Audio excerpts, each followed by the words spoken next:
Hello, everyone, and welcome to Geeky Geezers. I am your host, Agent Boomer. I'm fine. How Do are you you need doing another tonight? Benadryl?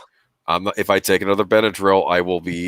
Then it'll be the Troy Pacelli stream. It's going to be okay. Let's talk about the Sony Okay, boo boo. Tell me more C-Ball. about that gaming system. I don't know. We were making a joke earlier that I should said go on and say, cocaine, hell of a drug. Yeah, right. Exactly. And what was it? And I said, yeah, that's not. We said like that sounds cooler than I have allergies. Yeah. Yep. Okay, so how you doing tonight? I am doing Pacelli? very, very well. And what you sipping on? I got myself an Arnold Palmer in the can. Doesn't that sound like a classy drink? An Arnold Palmer. It sounds like maybe he's drinking an actual adult drink. What is an Arnold Palmer for the youngins who probably don't even know who Arnold Palmer is? A Tiger Woods.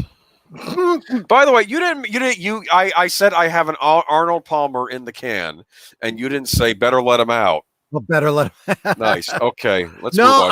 I was trying to be sophisticated here, but what? Tell them what is an Arnold Palmer. An Arnold Palmer is iced tea mixed with lemonade. Yeah, that's all it is. And who is Arnold Palmer? He was a golfer, professional golfer, a great professional golfer. Yeah. Several video games were made with his signature on them. No kidding. That I didn't know. For the Sega Genesis, I believe, yes. Okay, Melissa Harrison Son. See you guys at 9. It's 9 now. Melissa, hope you're here. Auditor Dread. Good evening, gentlemen. And I think you made a point about not to jump the gun, but you wanted to do the follow-up to the C-Bomb. That'll be our first story tonight. Netters Network. Hi, Nanette. Horizon Talker. Matthew Flynn. Joshua V. Daniel Herron. And Auditor Dread again. Oh, yeah. Okay. Never mind. Okay. And Matthew Flynn, did I mention him already? Yep. And Matthew Flynn, we will get to that news piece, obviously. That's why it's in the thumbnail. And Auditor Dread, yep, you are jumping ahead, but he is expressing his pleasure that you will be talking about the Sony Kabam. Yes. So is tonight Oscar night? That's what I've heard. That's where everybody is. They're watching the Oscars. As far as I know, right? Oscar is just a grouch. You know something? You show a little more respect, okay? 3.5 hours of a show for movies nobody's seen. The Academy. Look, everybody who's listening to this right now is listening to this instead of the Oscars. So what does that tell you? It tells me that they're not paying attention to all those ads that YouTube keeps advertising whenever I click on a video. Watch the Oscars tonight. Well, I'm not going to watch the Oscars has ads. Streaming. Yeah. We're more intelligent. Yeah, I have ad blocker on my system, so I never see the ads. That's something for me to think about. I'll help you out with that later. So, by the way, you didn't ask what I was sipping on. What are you sipping on? I am sipping on the last of the cherry wine from Friday night. Normally I would have tasted the wine before I made a spritzer out of it, but because I specifically was making a mixed drink, a cherry moon, I just made it based on the recipe. And tonight I thought I'd make another one because I really enjoyed it. And I was like, let me just taste that cherry wine. And it's really good. So I decided I was just going to finish it off tonight. Why? Cool. Because I can. All right. Well, cool. Cherry wine. Isn't tomorrow work day though? It is, but it's cherry wine. I mean, we're not talking about, Irish whiskey here or anything like that. And I'm not on an empty stomach. Troy Pacelli, you had a point from prior stream. Oscars have no host and they don't have an audience either, huh? Yeah. See, somebody actually listened to me. I wasn't just making a joke. I was actually being serious about that one. No, it's absolutely true. That's exactly how I feel. And honestly, a lot of the commentaries I've been hearing lately about the Oscars have been saying something very similar. And I'm not just talking about, my echo chamber of, right-wing alt right Yahtzees, as the mainstream media would say. I'm talking mainstream media outlets are saying, yeah, by and large, most people don't care for the Oscars anymore because they're sick of the politics. I'm like, duh, you're kidding. What was your first clue, dumbass? Yeah, well, I'm kind of curious. By the way, the older I get, the more I feel like Red Foreman from that 70s show. Yes. Well, we're all feeling like Red Foreman lately because there are a lot of dumbasses, aren't there? There are a lot of dumbasses out there. Well, speaking of that 70s how many show, times can I say dumbass on a stream before you get pulled or well, you're not monetized, so that's it doesn't matter. Come on, is that a cuss?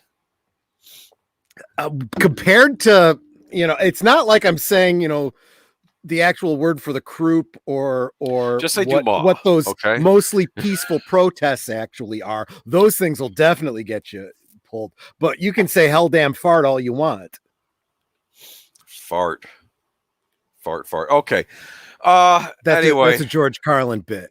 Fart is a bad word that you never hear on TV. You can say all kinds of other words, but you can't say fart, apparently. Really? Think about it. How often do you hear fart on regular TV or in movies or anything? I haven't heard. I don't think I've ever heard it on TV. Now. Yeah, as if it was worse than the F word, right? It's the other F word. I've heard.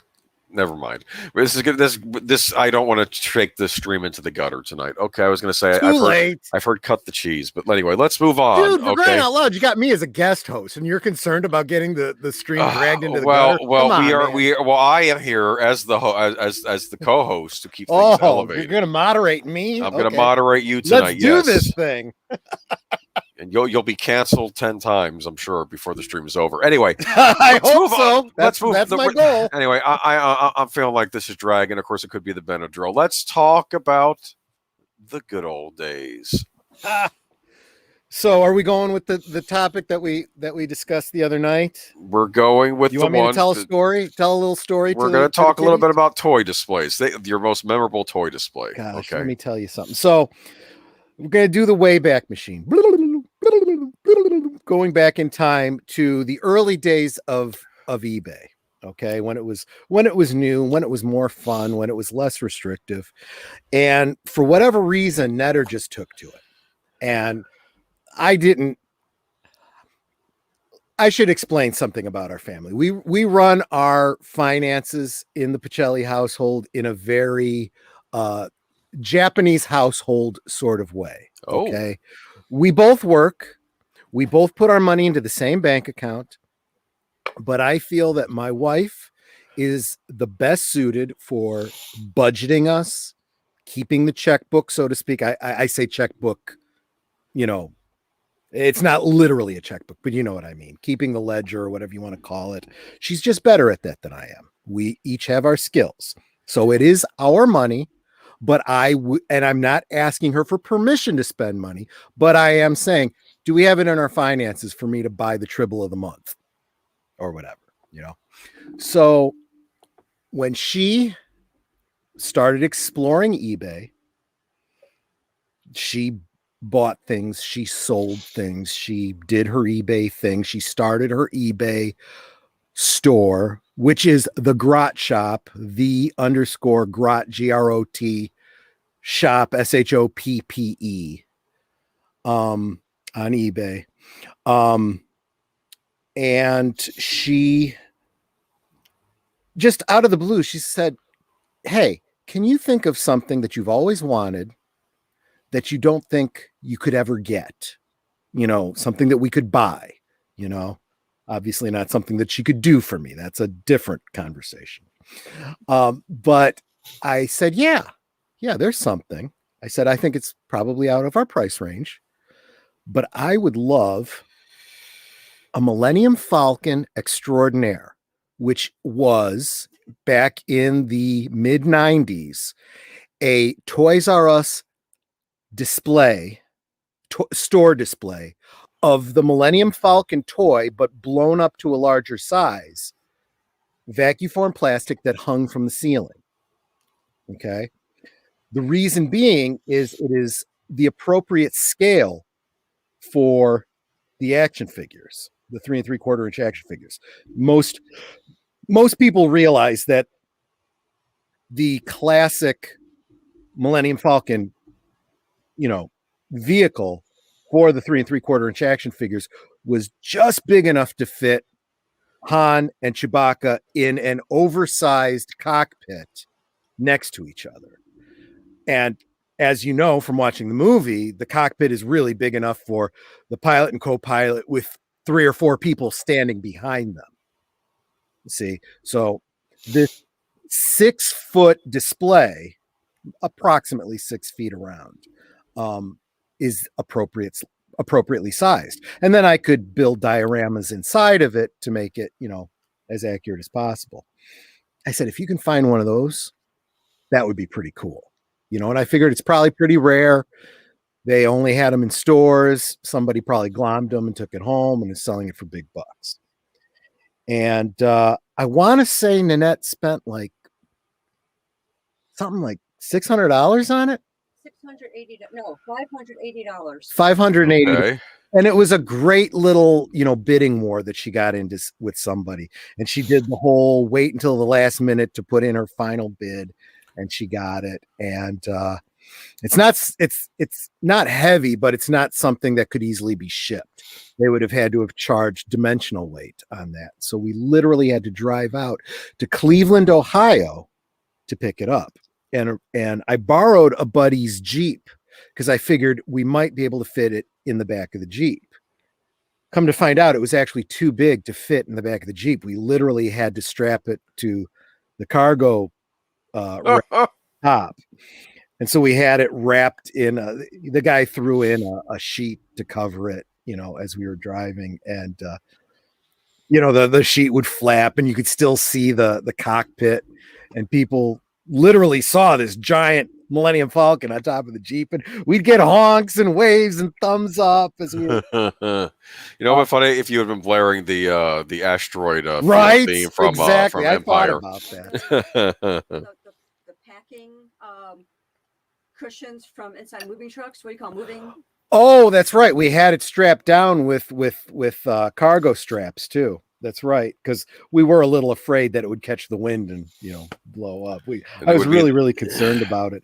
But final flight of the Falcon in that case, right? No kidding. Exactly. Oh, that would have been, and this was probably before the days when everybody had a dash cam and was recording everything, so that it would have shown up on YouTube somewhere. That would have been a good video.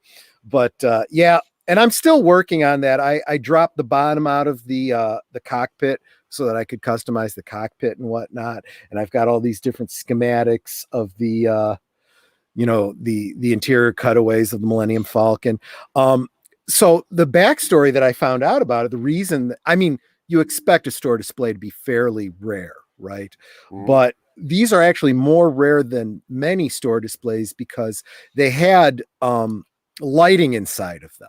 Because they had the front 2 lights, and I don't remember what else, but apparently the lighting on them wasn't well insulated and it caused fires. So there was a recall on them. So a lot of them got sent back to Hasbro, and the ones that didn't get sent back, the stores, gave, either somebody took it or the manager took it. They took the electronics out. And honestly, I wouldn't use those electronics anyway. I've got to put in fiber optics, right? But, But yeah, we're already getting the comments. Auditor Dread, you're a blessed man. Troy Pacelli, yes, I know I am. That's the power of Star Wars, says Matthew Flynn. I agree. And now, and right now, I don't have one of these, but I'm sure many people have seen the bumper sticker. My other vehicle is the Millennium Falcon. That literally is the case because I have a 2-car garage, and on the one side is my car, and on the other side is that Millennium Falcon up on sawhorses. Now, when you were a kid, did you ever see these displays in the store? These Millennium Falcon displays? No, not in your average Toys R Us. You did if you went to a place like FAO Schwartz or something like that. Oh. And I was never into toy displays like that, but this, when I saw this, I'm like, wow, that is the Millennium Falcon toy actually in scale with the 3 3/4 inch action figures. And I was just starting to get the idea to make my own play sets, you know.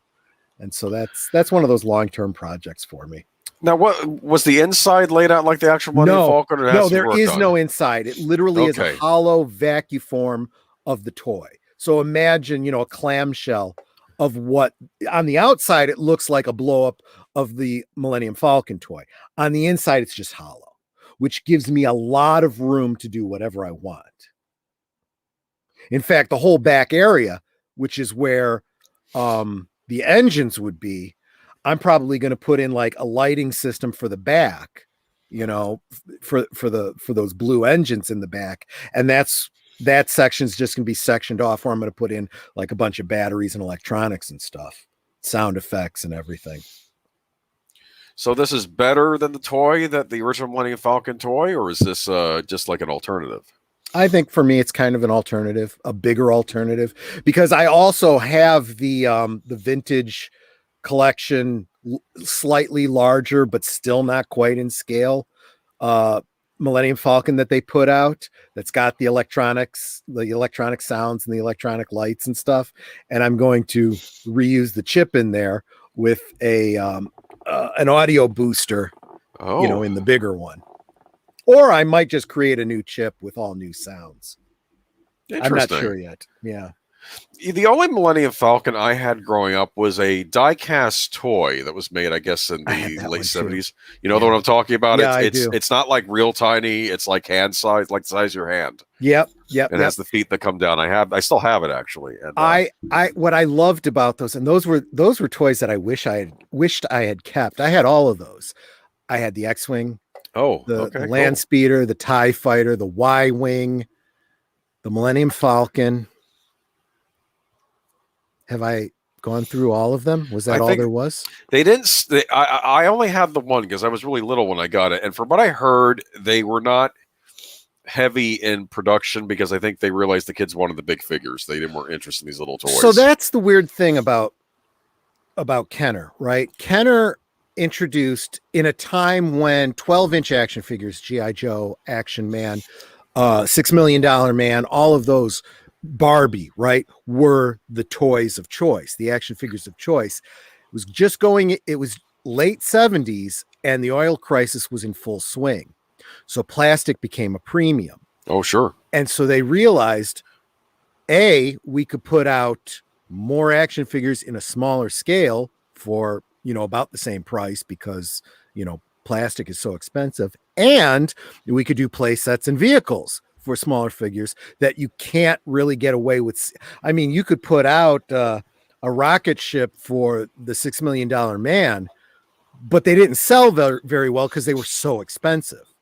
But you could put out an X-Wing fighter for half the price and sell twice as many. So that's what. And you could fit your little action figure in the cockpit and all that. Exactly. However, because they did that, they kind of locked themselves into that scale. So yes, they could put out those smaller die-cast ships, and later on they put out those micro play sets, which were awesome play sets, but they were solid lead figures that were not posable. And they would have sold really well, except everyone was already invested in the 3 3/4-inch action figures. I had the miniature sets. Yep. I had one for the Death Star, I had one for Hoth, and I had one for Cloud City. But what was great about those was they put out 3 sets for each of those locations, and they were all interconnectable. And see, why I was saying that I wish I'd held on to my die-cast ships, which actually were not very rare. I could probably get them again if I wanted to. And I wish that I had gotten those micro play sets. It's because when I was playing the Star Wars role-playing game, your little lead miniatures were in about that scale. And that would have been perfect for, the role-playing game on the tabletop, I have to tell you though, I still have those miniatures, but the paint is getting flicked off. They're not standing the test of time. But of course, when you're a kid, you play with things, right? But yeah. Matthew Flynn says he has some of the Star Wars Transformer crossover toys.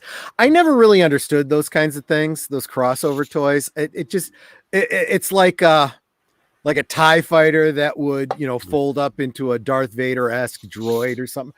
It never made a lot of sense to me, but cheers if you're into Star Wars and Transformers. I get I have a confession to make. That's fine. When I was a kid, and I, of course, was the target demographic at that time for Transformers, and I got one of the dinosaur Transformers, right? And it was it could turn into a Dinobot or turn into a regular Transformer, and I kept saying, "That's interesting, but what's the point?" I don't know. I was probably. I get shit, that. okay? At the same time, though, something I had said in one of the in Matthew Flynn's Transformer groups on MeWe, I pointed out I do get the idea of a truck that turns into a robot. That's two toys in one. I kind of see the value to that. So Auditor Dread is asking, what do you think about modern day Hasbro and Mattel? From my perspective, they are low quality compared to Diamond Select, NECA, and McFarlane toys. Okay, let me tell you about that, Auditor Dread. I agree with you. You're right. The quality is different. So is the price. And not every kid or even collector that wants to collect a large amount of toys can afford, all those Diamond Select, NECA, and McFarlane toys, right? Whereas someone like me who's been collecting Kenner figures since 76, 77, I want, the toys that fit with those going all the way back, So yeah, I have a love-hate relationship though with modern day Hasbro, to be honest with you. I don't like their business model, but they still put out toys that I absolutely must have, just like Junkie tapping his vein. I still had to get the sail barge and the Razor Crest and the whatever it is. You like Samuel Proctor, Woody. You're not a collector's item. You're a child's plaything. You are a toy. Exactly. And that's what it comes down to with Hasbro. Nanette, when I say to her, I need this action figure or that action figure for my Cantina playset, I love her so much. She always says, does it have to be on card? And I go, absolutely not. If you can get it for less money, as long as it's got the, I don't know, whatever the, gun or whatever it is that comes with it, I don't care, because I am going to take it off the card. I am getting it to put it into a playset. I am not getting it for the purpose of collecting it. Toys are meant to be played with. Horizon Talker has a nice comment. Paint is one of the first things to go on models or figures. Ask the Greeks. All their famous statues used to be painted. Oh, I did not know that, but that makes sense. Hell, ask the Egyptians. Those tombs all had vibrant colors. In fact, the pyramids themselves, what you're seeing is a skeleton. They used to be covered in plaster and bright colors and possibly even gold. Matthew Flynn says, kids love dinosaurs and robots. And I liked dinosaurs and robots, but not necessarily together. I mean, some people might like the NBA and some people like Marvel Comics, but they may not like, oh, wait, I'm getting ahead of myself. Yeah. Later. Oh, that's going to be a fun one. We'll get to that. But yeah, let's see. But yeah, back to Auditor Dread's comment. I should probably do a whole video about my thoughts on Hasbro. That's I have a very complicated relationship with Hasbro. I feel Toy Biz, when it was business, was miles away with Hasbro. The Marvel Legends come down. Yeah, and I'm getting really kind of tired of this whole Kickstarter thing by these big companies to fund a playset. It's ridiculous. This whole idea of I'm going to pledge $500 for a toy that I'm not going to get for a year. And if I can't come up with that $500 before the Kickstart ends, I'm shit out of luck. And then I'm going to end up buying it for $1,000 on the secondhand market from some scalper. you know? These are the actual toy producers themselves, not some indie Yeah. studio or anything. Okay. Exactly. And I say this all the time. I'm like, Hasbro, what the hell is wrong with you? Do you understand if you used a regular manufacturing model, you could sell this for $500 in stores and you can sell twice as many of them and make that much more money. You're giving money to scalpers. You're leaving money on the table. What the hell is wrong with you? People say that about the game companies with these consoles they make, and then they don't produce enough. The scalpers buy them up, like the PlayStation 5, right now. That's a big thing with them. I know. That's why I only play with you a little bit on that, because I totally understand where you're coming from, just in a different market, All right, cool. Anything else to add to this subject, Mr. Pacelli? Daniel Heron, Troy Pacelli, does it have to be carded? Could God have made a better woman? No, she could not. I know that. I know how blessed I am. Yes, I absolutely do. The fact that she's hot is just a bonus. Okay, but yeah. Instead of, I don't know why you're still playing with those action figures. Oh, I tell you, I'm hated on a lot of the toy boards, because people will talk about that. They'll put up memes about having, are you cheating on me? Yes, I bought action figures last week. It's like the same level of sin. And I'm like, I'm sorry, I can't relate. I got my wife going, hey, were there any action figures you wanted to get this month? Funny. What does the net collect? Or maybe you don't want to mention that on stream. I don't know. Well, I'll ask her sometime. I'll ask her sometime. Okay. Yeah. Hit her up when she's on a stream live, because I can't think of. She's not like me in those regards. But I do constantly encourage her, if she sees something she wants to get, just get it. Gotcha. She used to be of the mind, is it okay if? Swords. Yeah, she does. She does like knives, swords, crossbows, weapons, and so forth, which, I absolutely support her on and share that affinity. She used to ask me, is it okay if I spend this much money on this, that, and the other? And I finally gotten her to the point where she can say, I just wanted to let you know I spent this much on this. Okay, fine. And of course, I'm only half listening and I forget, and then it shows up and I'll be like, oh, I didn't know you get this. Yeah, I told you about it. I asked if it was okay. I'm like, well, I'm sure it was fine. I don't care. All right. We ready for the first story of the night? Yeah, let's go with it. Okay. And yep. Disney and Sony set massive movie deal bringing Spider-Man films to Disney Plus. This is a follow-up, yeah. This comes right on the heels of last week's topic about how Sony made a deal for first release with Netflix. So, hooray, Disney, you get Netflix sloppy seconds. Congratulations. Glad you're proud of that. All right, so let me read a little bit from the article. Disney has set a massive movie licensing pact with Sony Pictures in the United States that promises to bring Spider-Man and other Marvel properties to Disney Plus, starting with Sony's 2022 release slate. Mm-hmm. The wide-ranging deal, which runs through Sony's 2026 theatrical slate, also calls for Sony titles to run across Disney's array of streaming and linear platforms, making it unprecedented in scope as it covers Disney Plus, Hulu, FX Networks, ABC, Disney channels, and Freeform. What is Freeform? Okay. I think that's their kid channel. Okay. It also includes a significant number of library titles that will be spread among various outlets.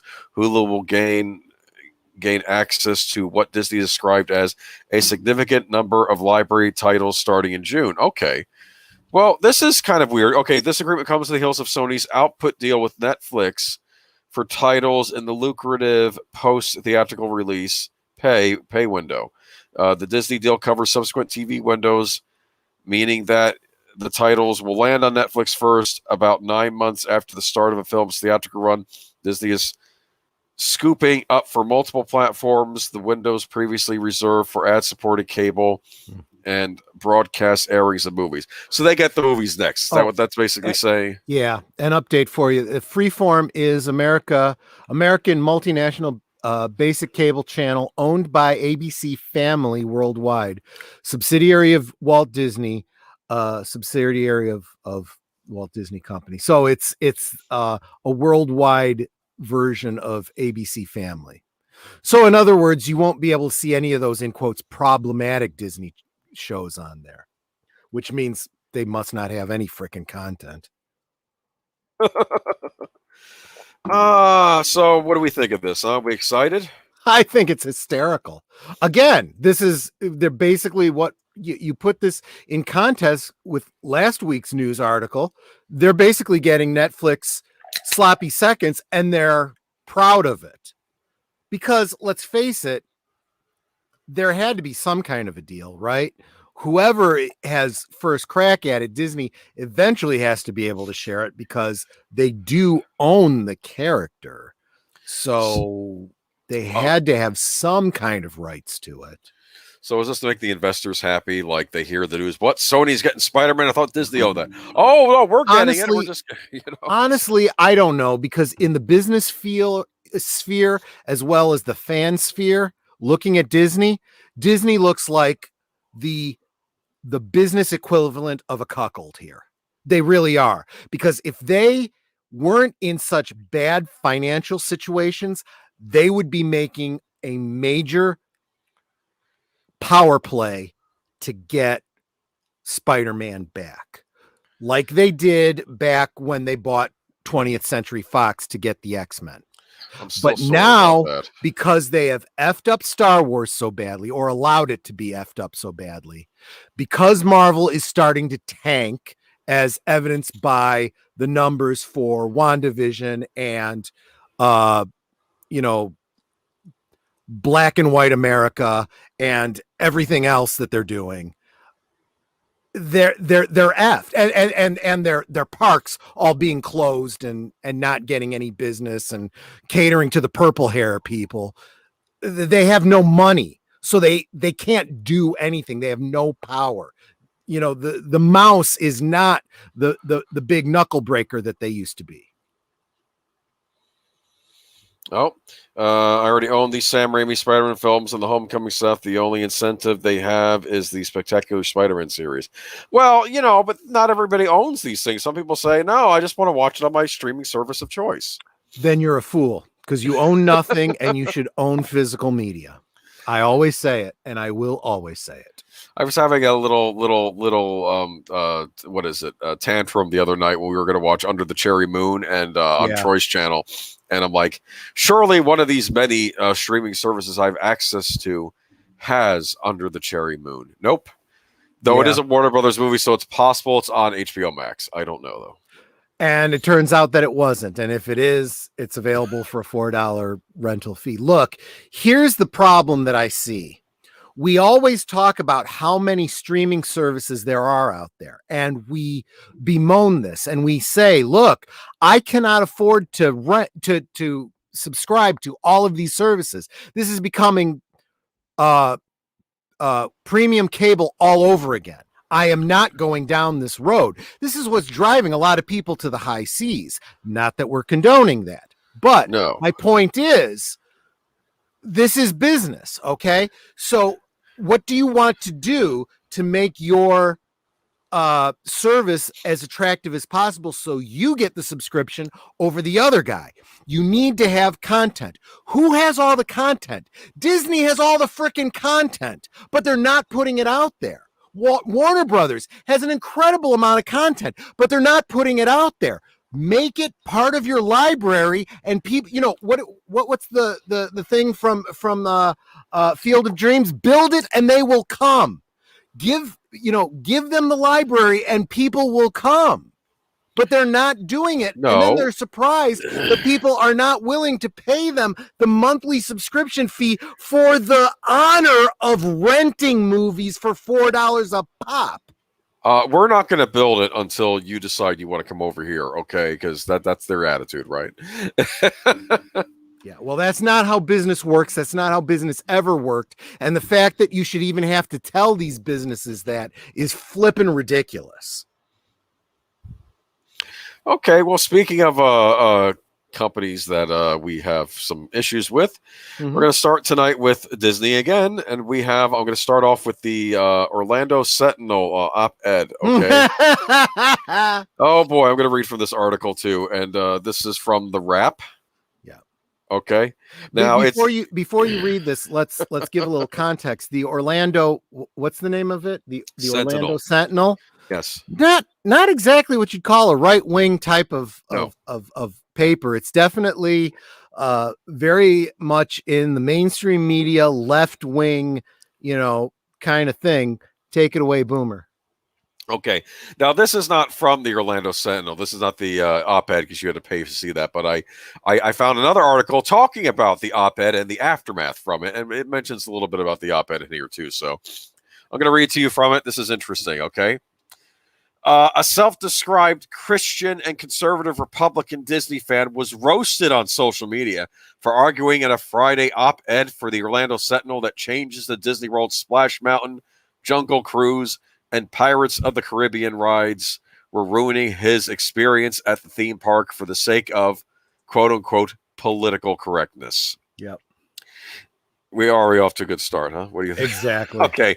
In his piece, Jonathan Van Boskirk said Disney was taking the woke scalpel to Jungle Cruise by removing Trader Sam, an animatronic salesman who appears at the end of the ride to exchange human heads and plays into racist stereotypes of indigenous peoples.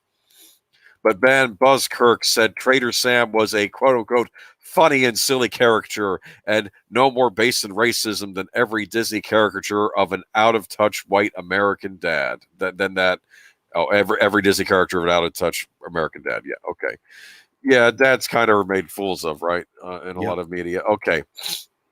The next time I ride Jungle Cruise, I will not be thinking about the gloriously entertaining puns of the skippers. I will be thinking about Disney's political agenda, Van Boskirk wrote. That's a mood killer. Yep. He also took issue with Disney's decision to remove a scene in the Pirates of the Caribbean ride that showed women being auctioned off as brides and to change Splash Mountain, which was originally inspired by the 1946 film Song of the South that depicts the enslavement of black people as idyllic. Mm-hmm. The ride is being revamped and will now be based on The Princess and the Frog. The parks are less fun because immersion and thus joy is taking a backseat to politics, Van Buskirk argued. Disney, please return to the values and vision of Walt. The customer experience should be the core of your business model. Immersion should not be sacrificed on the altar of political correctness and appeasing the Twitter mob. What do you think of that quote of his? I think it's spot on. What I'd like to do, though, is I'd like to take on the responsorial tweets so that I can respond. Oh, yeah. Well, I have them here. I'll read them to you. Okay. Yeah. Needless to say, users on social media, including Florida Representative Val Demings, were not pleased with Van Boskirk's intolerance. I have the privilege of having Disney World in my district along with other world-class attractions, Demings tweeted. I am proud to represent a community that is welcoming, tolerant, and always evolving to offer the best possible experience. Okay, so let's stop right there. Okay.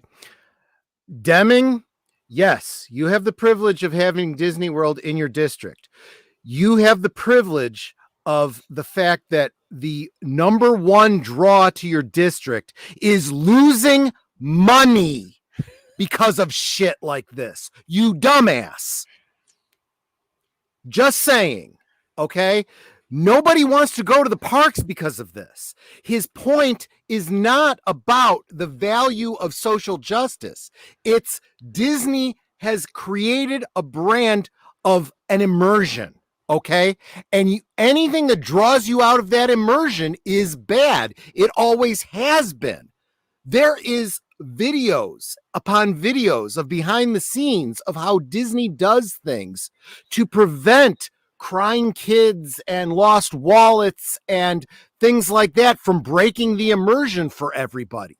And yet we're going to allow tattoos and blue hair and all kinds of other stupid shit to cause people to focus on the politics of the world that people are trying to escape by going to a world of dreams. Well, okay. Well, we have other tweets. Okay. Yep. Okay, let's hit them too. Let's hear the Twitter people. Okay. They this man spoke. Now they're going to react. Okay. Yep. If removing the tied up bride auction from Pirates of the Caribbean and the racist natives from Jungle Cruise ruins your immersive fantasy, good. Your fantasy is gross. Novelist Tessa Dare tweeted in response to the op-ed. You don't deserve the backside of water. Again, completely missing the point. Okay, because now she wants us to focus on sexism and racism. You're the one that brought it up, bitch. This is not something that Disney should be wanting people to think about. That's kind of the point, right? That's actually her point, right? These things aren't good. And yet you want to bring them to the forefront. And the kids and the families going through these rides are not thinking about those things. But she has found a way to make sure that's first and foremost, because she doesn't care about the families. She doesn't care about the immersion. She doesn't care about the dream world and the fun. She cares about her social agenda that does not belong in fucking Disney World. Okay. Now, based on what you're saying, though, I have a point saying, let's say they were going to revamp Jungle Cruise because it's an old ride, put new technology in there. If they had done that without mentioning anything about Trader Sam and everything, that and is just probably replaced the it, biggest thing, because you could actually make, and I've heard this argument, which I think is fairly reasonable. The whole thing about, let's not even talk about that. Let's look at a different ride. They decided to rework, what's that water ride? Splash Mountain. Yeah, they decided to change Splash Mountain to get rid of all the references to the really problematic Song of the South and change it to the Princess and the Frog. Yes. Whatever. Okay. Yes. Perfectly reasonable. Makes absolute sense from a branding standpoint, because it's more recent. It's more recent. Yeah, because who's freaking seen the legendary, most people are not alive, have never seen Song of the South, right? So more recent, took place in Louisiana, in what's it called? New Orleans. The ride is right next to New Orleans World, or whatever you call it. So it's perfect branding. It makes perfect sense. You have the animals and the setting and everything that works, that just translates perfectly. This makes perfect sense. If they had decided and said, you know what, we're updating it, we're taking out Song of the South, we're putting in this, and that's it, and they didn't virtue signal, most people would be like, okay. And then you have one or two, radical, oh, you're changing something, I hate that. But by and large, most people would be like, yeah, okay, that makes perfect sense. So it's the virtue signaling that they're doing, that it's more the problem than the fact that they just want to remove things. As this guy points out, which I think is absolutely valid, you made this a point, Disney, and now every time I see this, that's all I can think of. And it leaves a bad taste in my mouth.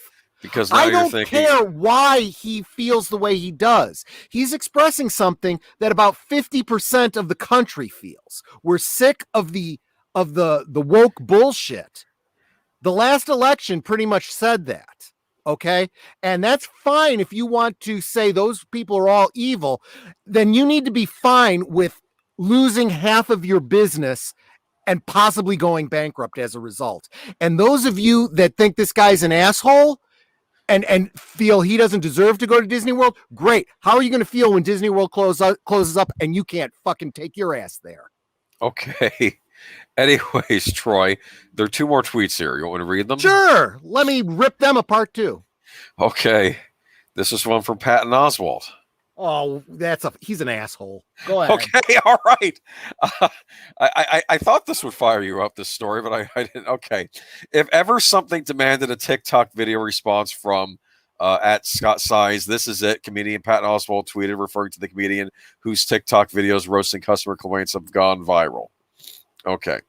Actually, that's a hard one for me to rip apart because, comedy always has its value, even if I don't agree with it. Okay. So So the next one though is from James Gunn. Okay, He's this a is fucking asshole hypocrite too. okay. I'm going to read this to you.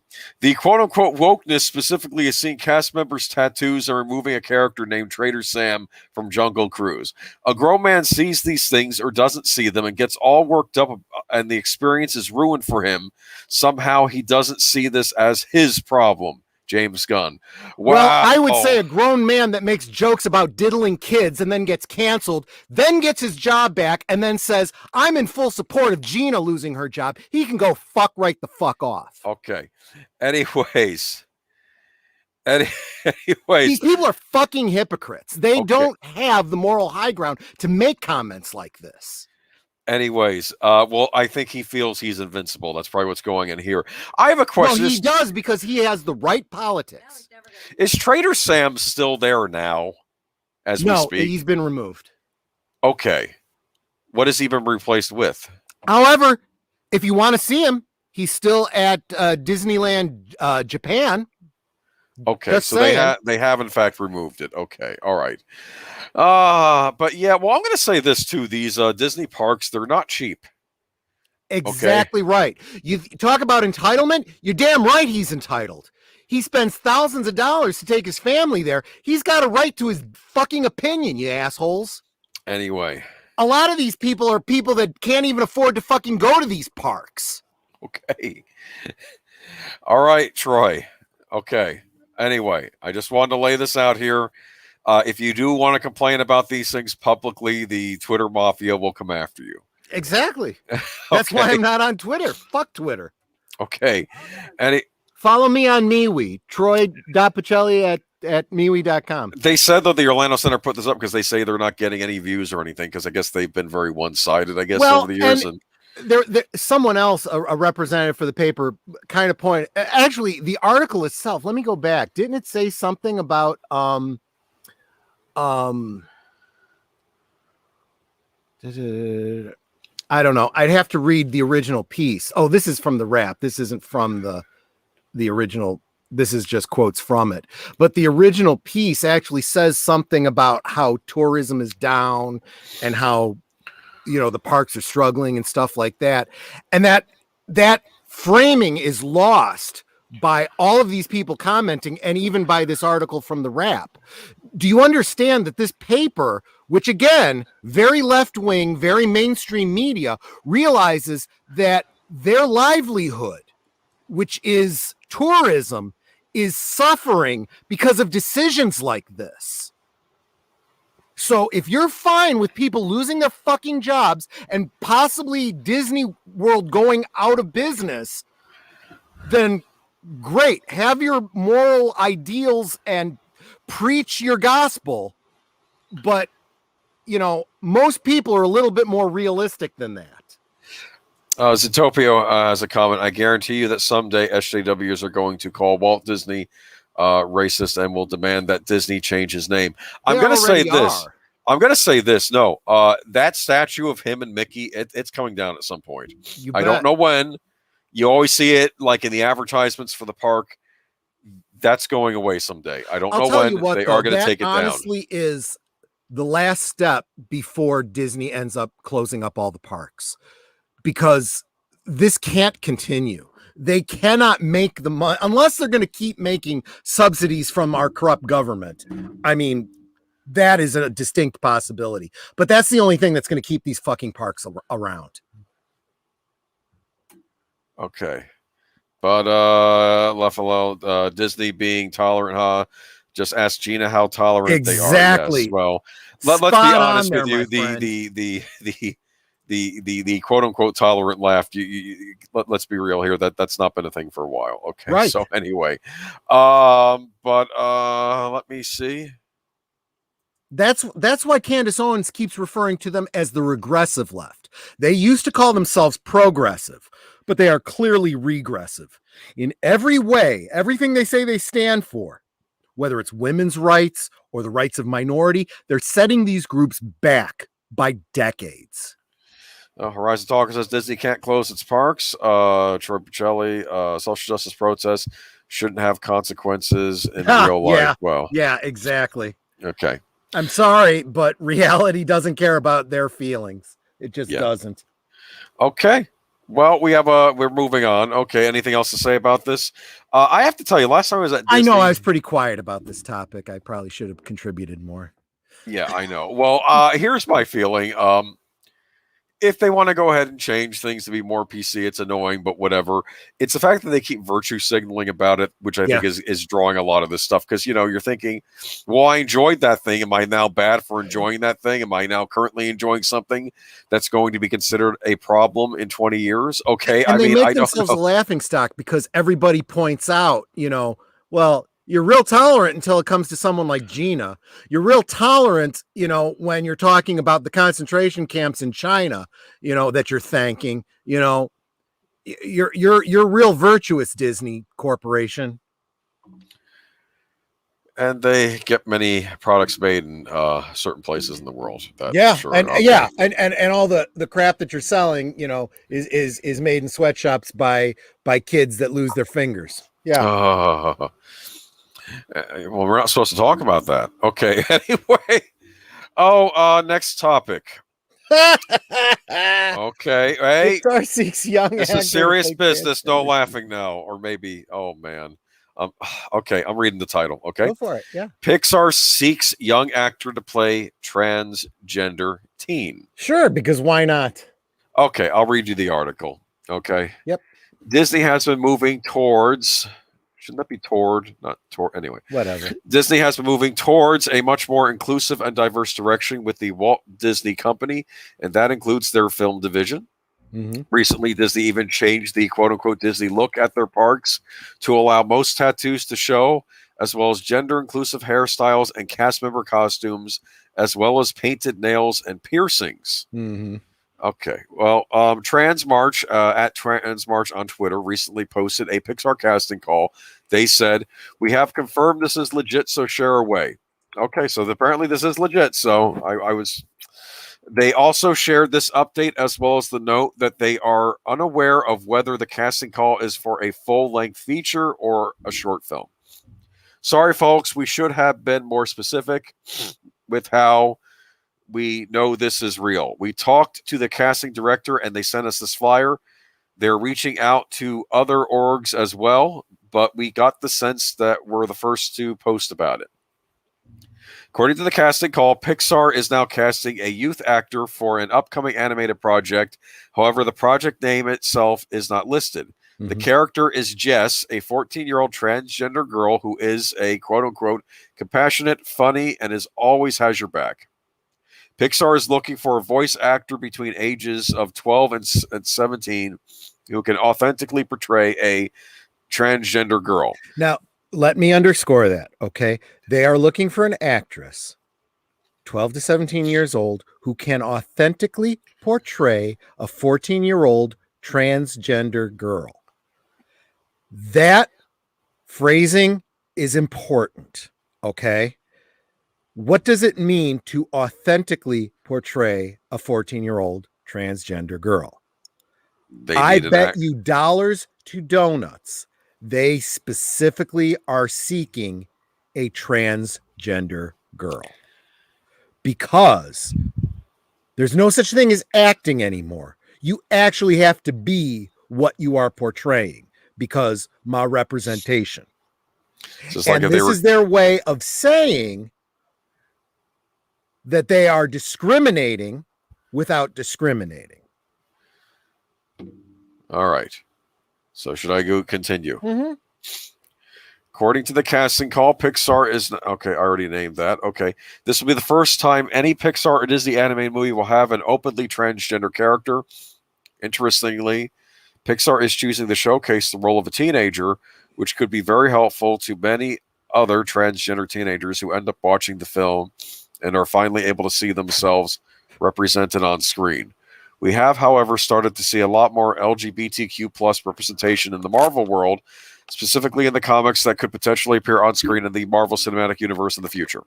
As we mentioned, the name of the film has yet been confirmed, though many of us think the casting call could have something to do with an upcoming feature film from Pixar Animation Studios, Turning Red, currently slated for a 2022 release. Turning Red is a coming-of-age story with a synopsis that reads, a young girl's devotion to a boy band who uncontrollably poofs into a giant red panda. Okay. And it says at the end, as the casting call says, if you know a teenager who would be a good fit for the role or who is interested in auditioning, the teenager's legal guardian should contact casting at pixar.com. Mm-hmm. If I'm reading the character description right, I originally thought this was actually going to be for short. Because I think this is the risk-averse people might say, let's try this in a short, right? Okay. Yep. See how it plays over with audiences. But that strikes me as the type of character that is a supporting character in a feature, not a supporting character in a short. I don't know. All I can tell you is that this ought to go, whatever movie this is ought to do just about as well financially as Onward did. Onward kind of came and went. I have not been big on Pixar since Toy Story 3. I'm going to be honest with you. I haven't either. They lost John Lasseter over there. That was he got Me Too'd. Mm-hmm. He was the big wig that basically started Pixar and ran it. Okay. Mm-hmm. All right. So we have some comments here. So what's the gender symbol for? Does it mark a higher form of life or something? They think it does.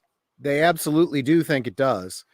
But it's ridiculous. What it is a lot of brainwashing that's going into our society to make you believe that a mental disorder is actually virtuous, that pretending along with somebody's delusion is somehow compassionate instead of being honest about it. Okay. Body dysmorphia is an actual disease. It is a mental disorder that needs to be addressed. And, mutilating your body and ruining yourself physically is not going to help you overcome the mental issues that you're dealing with, which is why so many transgendered people still have a disproportionately high suicide rate. They will blame it on, bullying and this and that bullshit, because everybody gets bullied for different reasons. There are people with asthma. There are people that wear glasses. There are people of different colors and genders and religions that get bullied all the time. And yes, some of them do end up taking their lives because of it. But disproportionately in the transgendered community, this happens, and not in the gay community. Those numbers don't match up. There is something different happening in the transgender community that isn't happening in the gay community. Why is that? There is another factor that is being ignored. And while you ignore it, people die, but we're going to continue to virtue signal and wave flags. Sam Proctor says, I wouldn't trust any Disney with any minors at this point. Right? I have a question. So this is a transgender team, but they actually have to have someone who's actually is a teenager living now, is actually taking hormones and going through the changes. That's that not specifically what it's saying, but that's how I read this. When it says authentically portray a 14-year-old transgendered girl, what the hell does that mean? Do you think Disney knows what it means? I honestly do. I think they are signaling that they want an actual transgendered girl. In other words, a boy who thinks he's a girl and is actively seeking to take hormone therapy. So that they can say, look, we have an actual transgendered girl playing this transgendered girl, not somebody acting. So is this this is probably a virtue signaling thing, but are you thinking this is for a feature or this is for a short? Doesn't matter. I'm thinking feature. I'm thinking feature. Well, it matters too because one costs a lot more money than the other. These Pixar movies aren't cheap. Okay, the shorts are usually where they get up and coming animators to do experiment with directing, and then if they do a good job or it's well received, then they can move on to a feature. You're talking about matter of degrees of how much money they're going to lose. Yeah, exactly. I get it. Pixar's golden age ended when Disney bought it for sure, because that was 15 years of hit after hit after hit. The 2010s Pixar movies are either unoriginal sequels or bland original movies. And isn't that just it? Why do you acquire other companies? You acquire other successful companies because they're making money. You want a freaking cash cow. And Disney has a wonderful history of buying these cash cows and fucking strangling them. What the hell? Disney has become the company that acquisitions go to die. I don't know. Brilliant business strategy. Apparently, they sweep the scissors under the rug when it comes to the, can't say that word, but the self-deletion rates. Yeah, sorry about that. I may have said it a couple of times. It happens anyway. But yeah, this is new Disney. We're going to see more stuff like this. I don't know. But of course, those statistics, those are right-wing statistics. So those don't count. That's not how science works. Science only works when the numbers are in favor of the social justice warriors. Someone needs to make the Grim Reaper meme with Disney acquisitions. We'll see. Have. I will post it on my MeWe if you follow me. Now, of course, Disney will argue Onward didn't do well because that was the start of something. People weren't going out to the movies at that point. They were scared. Then, this is the okay, pandemic. fine. I will even give them that point. Then you marketed it poorly. You should have made it something more valuable on your streaming platform that is also failing. Are you going to blame your streaming service on, because I'll tell you what, people are going to streaming services because of the freaking Rona. Okay. Oh. So that's pretty backwards. So anyways, we have, like I said, I think this is going to be a feature. We'll learn more about it in the coming years. I keep wondering, I have been watching, you know what the next thing they're really pushing? Okay, if we're talking about things they're pushing right now. Polyamory they're trying to push. It's starting out very slow right now. Yep. But I've noticed it on television. Watch the Magnum PI. They run into a couple. They're investigating. Oh, we have a polyamorous relationship. It's made us closer. And Magnum kind of had a thing. Oh, I don't like that. And then Higgins like, oh, you're being judgmental or whatever. And I'm thinking right now, Magnum is being judgmental. And that's seen as normal. Polyamory may seem weird to some people, right? 10 years, 20 years, they're going to be pushing it hard. And if you say anything against it, you're a polyamorophobe. That's going to be the next big thing. I'm pretty much a little L libertarian. I don't give a crap. I didn't care about, gay people, being in relationships. I don't care about, if you want to sleep with the whole football team and that football team is integrated because people are transgendering. I don't give a frick. You are an adult and you want to cut off your tallywhacker and take drugs to lower your voice and grow breasts. You do you. Because I don't care if you get a tattoo or pierce your tongue either. I mean, people have a right to do whatever the hell they want to do. But maybe you ought to really think about if that is the healthiest thing to do. Okay? Because when you mutilate yourself and something goes wrong, a lot of people kind of regret. And there's a lot of people out there that have gotten, crazy tattoos and are trying to get them removed now and spending a lot of money and going through a lot of pain. And there's a lot of people trying to transition back to the gender of their birth. And there's a lot of people in polyamorous relationships that aren't working out because people get jealous. Because I know, shocking, science. We're geared towards certain things naturally. Auto Dread says, hey, the way Age of Boomer, kudos for doing a stream while you're ill. Hope you get better. I hope it's allergies. Yeah. That's what I think it is. It's just hitting me really hard tonight. You don't think it's the Rona? Well, Rona, I don't think causes congestion. I hope not, because I have a second shot I'm due to get. Oh, well, I don't want it regardless, but yeah. Can you not get the second shot if you go in sniffling? No, I think if it's allergies, it's fine. But take a couple pills the night before. Okay. All right. I bet you guys wouldn't complain about Pixar now if their contract with Disney ended and employees at Pixar were treated poorly. Sorry. Wait a minute. I'm trying to understand what he's Yeah, saying. so am I. here. What does that mean? Wait a minute. Pixar now, if their contract with Disney ended and the employees at Pixar were treated poorly. I'm not sure what you're getting at there, Joshua V, because everything that I've heard about working for Disney is that it is a shitty place to work that nobody wants to be at anymore.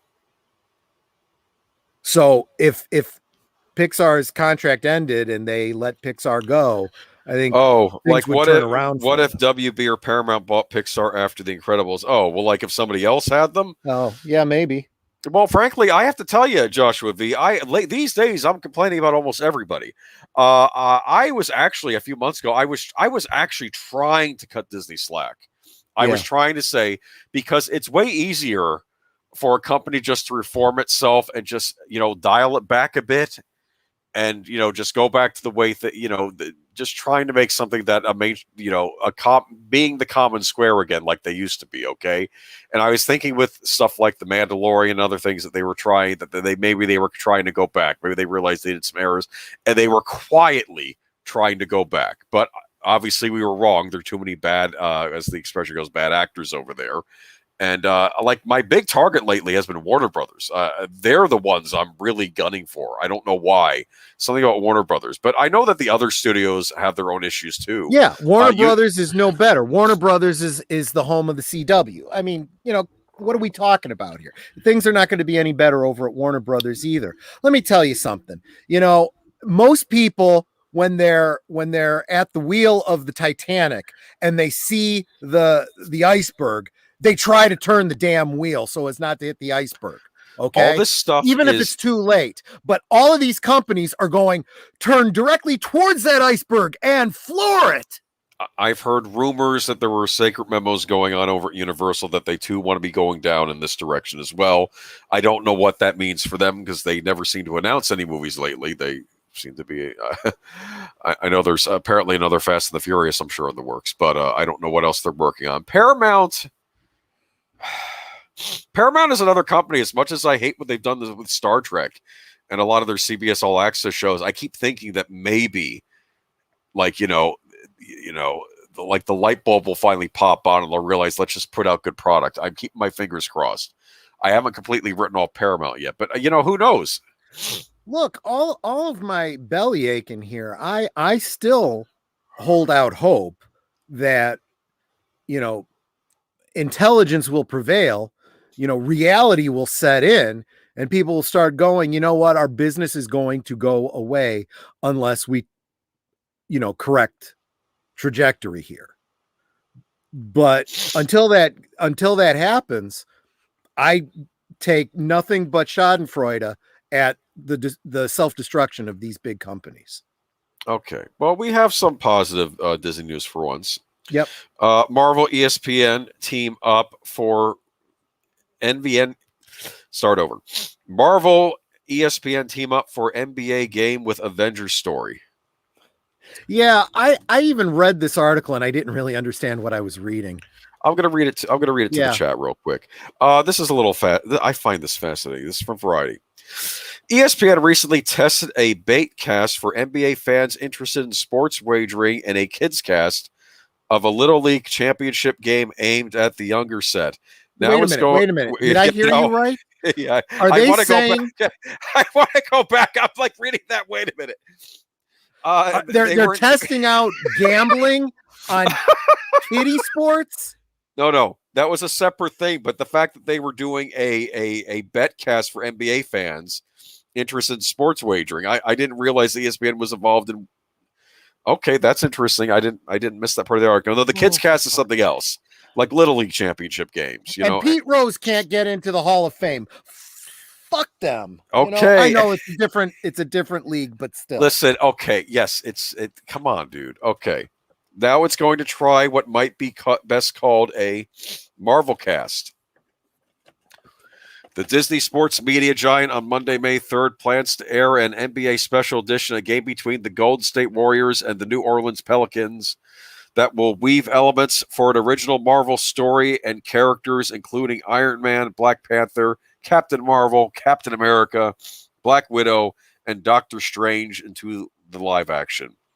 The broadcast will use 3D virtual characters, animation packages, and custom graphics to tell the tale of the Avengers watching the match in hopes of finding new heroes to help them fight an invading alien army. Sports fans who want to watch the regular game can see it on ESPN, but those who may be eager to try something new can watch NBA Special Edition presented by State Farm, Marvel's Arena of Heroes on ESPN2, the streaming video outlet ESPN Plus, or ESPN Deported. The only thing that I could think of when I heard this is it sounds like they're trying to do a Marvel Heroes version of Space Jam. That's the only thing I could get from this. This is okay, maybe. Let's continue. This is okay. This is fascinating. We're eager for fans to experience this unique, innovative presentation that will pair Marvel and ESPN's exceptional storytelling and production, said Matt Kenny, ESPN's Vice President, Programming and Acquisitions, in a statement.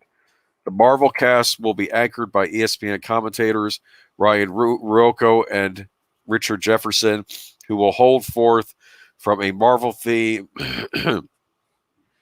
Who will hold forth from a Marvel-themed studio at ESPN's Bristol headquarters. Okay, the host of Marvel Entertainment Podcast will provide expert superhero analysis. The new Marvel Arena of Heroes telecast will be the first of its kind to bring Marvel storytelling directly to the directly to real-time experience of an NBA game, and we are excited for fans to be able to watch their favorite players through the lens of Marvel's mightiest heroes, said Mike Pasquale, Vice President, Marketing Communications, Marvel Entertainment, in a prepared statement. During the game, Iron Man and Black Panther will unveil a plan to expand the ranks of the Avengers. The obvious recruiting center is, well, the ESPN game, and Marvel characters will observe 3 players from each team during the game, awarding them quote-unquote Marvel hero points based on their achievement and performance. The heroes will study Stephen Curry, Draymond Green, and Andrew Wiggins from the Golden State Warriors, and Zion Williamson. Brandon Ingram and Lonzo Ball from the Pelicans.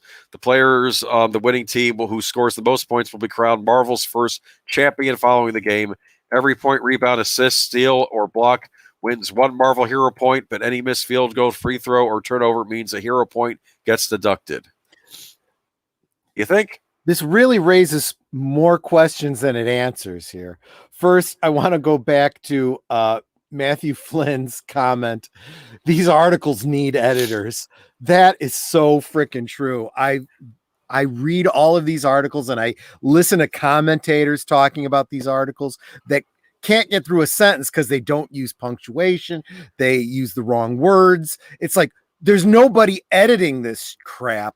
It really, we live in the beginnings of the idiocracy world where the morons are taking over, and people that actually understand the language are unable to communicate with people. It's ridiculous. But that aside, this brings up more questions than it answers. Are we talking about a real game here or some sort of an exhibition that's a dramatization? Are they looking for Basketball Man? He's going to stop the bad guys by sinking baskets. Is that going to be his superpower? I don't understand this at all. Well, I have to say, Basketball Man. This reminds me of when I was younger, you'd have the comic book nerds and the sports fanatics. Oh, I'm right? sorry. It's Marvel. Maybe it's Captain Basketball. Yes. Okay. But the point is back, you would have the sports fanatics and the comic book guys, and they weren't necessarily, on the same page. You understand what I'm saying? Yeah. Different hobbies, different enthusiasts. This would make a lot more sense if this was, the 80s and it had something to do with the Harlem Globetrotters. I'm just saying. Then it would make a whole hell of a lot more sense. Oh, well, there you go. But I love Horizon Talker. Enter Rebound Man. Rebound Man kind of sounds like a sidekick, though. I have to say, Captain Basketball and his sidekick Rebound Man. The Harlem Globetrotters versus Dr. Doom. You know how quickly that battle would end? Uh, You got how many people are on a side? You got 9 guys going up against Dr. Doom. They go for a layup and he just wastes them with one spell, and they're just 9, dust clouds. Oh, people in the chat are complaining about Falcon and Winter Soldier. Yeah, Auditor Dren, you make a great point. Michael Jordan was a superhero because he could fly, but that was another time. Now, let's belay the whole idea of being able to fly is a stupid superpower. I mean, that just being able to fly and get yourself to where the battle is going doesn't mean you have any chance of winning the battle. But be that as it may, you're right. I could get behind Michael Jordan having superpowers. But that was a different time. It absolutely was, as evidenced by the original Space Jam, because the new Space Jam is going to be a joke. It really is. Oh, Netter says, and they all get participation trophies. She's absolutely right. That's what we've set up, right? In a world where everyone gets a participation trophy, everyone gets to be a freaking superhero. Yay. Yeah, this is, and that's another thing too. Do we really have a great deal of cross-pollination of sports fans and comic book fans here? I mean, really? Is there a great deal of synergy there? No, the idea is that this is about getting the most widest possible audience. You get your sports fans and your comic fans, and they'll both watch it. I could get behind that. To be honest with you, all things being equal, if this was the Marvel universe of, 5, 6, 7 years ago, if this was the NBA of 10, 20 years ago, yeah, you want to do something, kitschy like this, a little exhibition thing, a little cross marketing. Yeah, sure. How is that any different from, Star Wars glasses at Burger King? Okay. Yeah, fine. Whatever. But right now they're both freaking laughing stocks. They don't offer anything to each other. They just subtract from each other more. Yeah, they just give me way too much ammunition to use against them. It's just too hysterical. Okay. Well, we have other news tonight, okay? Absolutely. Let me rip that apart too. From Marvel to Star Wars. Hold on. The scene in like the old cartoons where the character's about to sneeze and like it goes away. That's me tonight. Yeah, pretty much. I'm thinking of the giant from Mickey and the Beanstalk, right? Oh, I hadn't even thought about that one. Yes. Back when Disney actually was worth watching. Back when Disney was fun. Anyway, okay. Star Wars fans can get new Stan Smith Yoda Adidas to their collection. And I'm wondering if you understood my joke. I said it to you in our chat, and I also made it a visual thing in the thumbnail. The whole thing about mushrooms. The reason I bring that up is because this article you're about to read about, it's a shoe. It's a Stan Smith thing, and Stan Smith about a week ago is doing a deal with Adidas. It's not the same shoe, but it's another concept trainer made from mycelium leather, literally made from mushrooms, because it's vegan, because vegan. Yeah, well, vegan. You can please the vegans and please the Star Wars fans.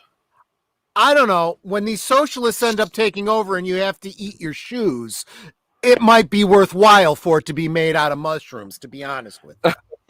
Can I read the article, please? Yeah, go ahead. Mr. Negative Nancy, okay. Yes. Star Wars fans have a new pair of shoes to track down, and it may be one of the best they ever done, at least in my opinion. The Yoda from Stan Smith Forever series is made of an eco-friendly, high-performance recycled material and features a custom design featuring everyone's favorite Jedi teacher. It's not the Jedi teacher. He's a Jedi master. Oh, I'm just... Well, I don't know. I don't want my shoes to be, easily recyclable. I want them to hold up, Okay. to the Listen to me. sports that I plan to do Okay. with Can them. we give this guy a chance, please? No, but yeah, go ahead. I'll give Yo- the article a chance. Go ahead and read it. Yoda adorns the tongue of the shoe as well as the back with his iconic "Do or do not. There is no try." That was the worst Yoda. You do it. You do the Yoda thing. Not. There is no try. Much better. Okay. Is printed on the side of the left and right shoe. You could see the Star Wars design down below. They should only print it on the left shoe. Just saying. In fact, they shouldn't even sell right shoes because they're evil. You're going to have to learn to walk with both feet and left shoes until you learn to think properly. Exactly. Okay. Man, okay. Building on its collection of iconic Disney, Pixar, Marvel, and now legendary Star Wars characters, Adidas Originals unveils a new iteration of the sustainable Stan Smith Forever sneakers with Yoda from the Star Wars galaxy. The new galactic model features an eco-friendly upper composed of prime green, a series of we already read that. Okay. Yeah. Anyway, Masters. I have to admit, I don't know a great deal about the business model for shoes. I don't know if Adidas is doing well. I don't know. I know that, for example, Nike has collectors that buy limited edition shoes for tons of money. There's scalpers out there. There's craziness. I don't know if Adidas has that or not. I don't know if this would fall into that. Anyway, let me just finish this up, okay? As a Star Wars fan and collector and wearer of Adidas shoes for my entire life, this is a must-have for me. The shoes go live on May 5th and will cost you $120. Make sure not to click there until after I've secured my pair first, though. Okay, isn't that cute? Okay, my own comment was, notice how they're trying to sell us expensive Yoda merchandise when just a few weeks ago they were trashing a Yoda in High Republic. There's a good point. That's an excellent point. But again, I would point out $120 for a pair of shoes that are eco-friendly and recyclable. How long are those shoes going to last you? You take them out in the rain and they fall apart. This is ridiculous. For $120, I want my shoes to last me until I literally walk through the rubber on the bottom of those shoes. Melissa Harris says, homeless Disney execs get high off these shoes. Well, maybe they will. Only in certain states, though. Matthew Flynn is saying, who is eating these shoes? I'm not sure how you mean that joke, Matthew Flynn, but the idea of eating shoe leather goes back to the time of my grandparents and the rationing and the Great Depression, which I definitely see happening in this country again. Let's hope not. Anyone who's come to this country from socialist countries that know what it's like to not be able to buy shoes, not be able to buy food, regardless of how much money you have, because it's rationed. We started to see some of that in this country last year, and that's what the radical socialists are pushing for in this country. They want people to lose their jobs so that you can be on the government dole and you can get, what are they asking for? A minimum, universal minimum income, UBI? It's getting freaking ridiculous. And this is what's going to happen. Income. You're going to be told you're allowed one pair of shoes per person, per however many years. And if they don't last you, you better start putting cardboard in them, and then people are going to give two flying shits about, whether or not it's environmentally friendly. They're going to be like, no, I want them freaking made out of leather and steel, and they better freaking last me because I can't buy another pair of shoes because socialism. It's almost like you're saying we're living in a period of decadence right now. We are living in a freaking dystopia. Go watch the movie. And this is the second time I'm making this film reference in this stream. Go watch Idiocracy. Dude, I think some Friday night I'm going to have to do a rewatch of that one. Idiocracy was meant to be a satire. And unfortunately, it has become a documentary. You know what this reminds me of, though? Like, I can imagine people out there, I need my Yoda shoes, And then, like, they fall apart of them right as the zombie apocalypse happened, and, Yeah. Okay. Yeah, and the people that actually have, the steel-toed work boots that have lasted them for, 15 years are going, good luck to you, pal. Okay. Let's move on to some more fun stuff, huh? Yeah, I've got idiocracy. You don't like mushroom shoes. You don't like anything tonight, okay? It's like I'm sorry. This is Geeky Geezers. I am the one that's complaining and yelling at clouds. So that you gotta Pixar movie expect they're that. working on it will be a classic for years to come. You'll be eating crow or eating Yoda shoe. That's fine. If I prove to be wrong, so much the better. But unfortunately, I have a lot of friends. I have a good friend who used to be the biggest left-wing hippy dippy, and I would tell him things and I'll go, okay, fine. I'm not arguing. Just watch and see if I'm not right. And I swear to you, I kept getting message after message where he would send me a news article and go, you were right again. You were right again. You were right again. Now he's as conservative as I am. He took the red pill. And more people are, heck, half the people in this stream are people that have gotten red pilled and converted. Because I'm sorry, reality does have a tendency to win out with intelligent people. Well, Troy, it's like you're almost saying that your co-host could have been a progressive years ago, and then the progressives went nuts and started to scare him a little bit. I am not making any aspersions on any individuals. You notice I'm being very general because I don't want to be accused of doxing anybody. I'm saying I don't know how left-leaning I was, but I was more left-leaning years ago before it got scary, and they were like, "You're part of the problem." You know what I mean? Anyway. Well, if you're 18 years old and you're not a liberal, you have no heart. If you're 35 and you're not a conservative, you have no brain. Just saying. Anyway, we have nice stories. Oh, and I like how Melissa Harris brings up the 3 seashells. Demolition Man is becoming oddly prophetic. That's another one too. Yeah, it's gonna be. Remember the scene where when the Wesley Snipes criminals on loose and the cops are trying to. What do I do?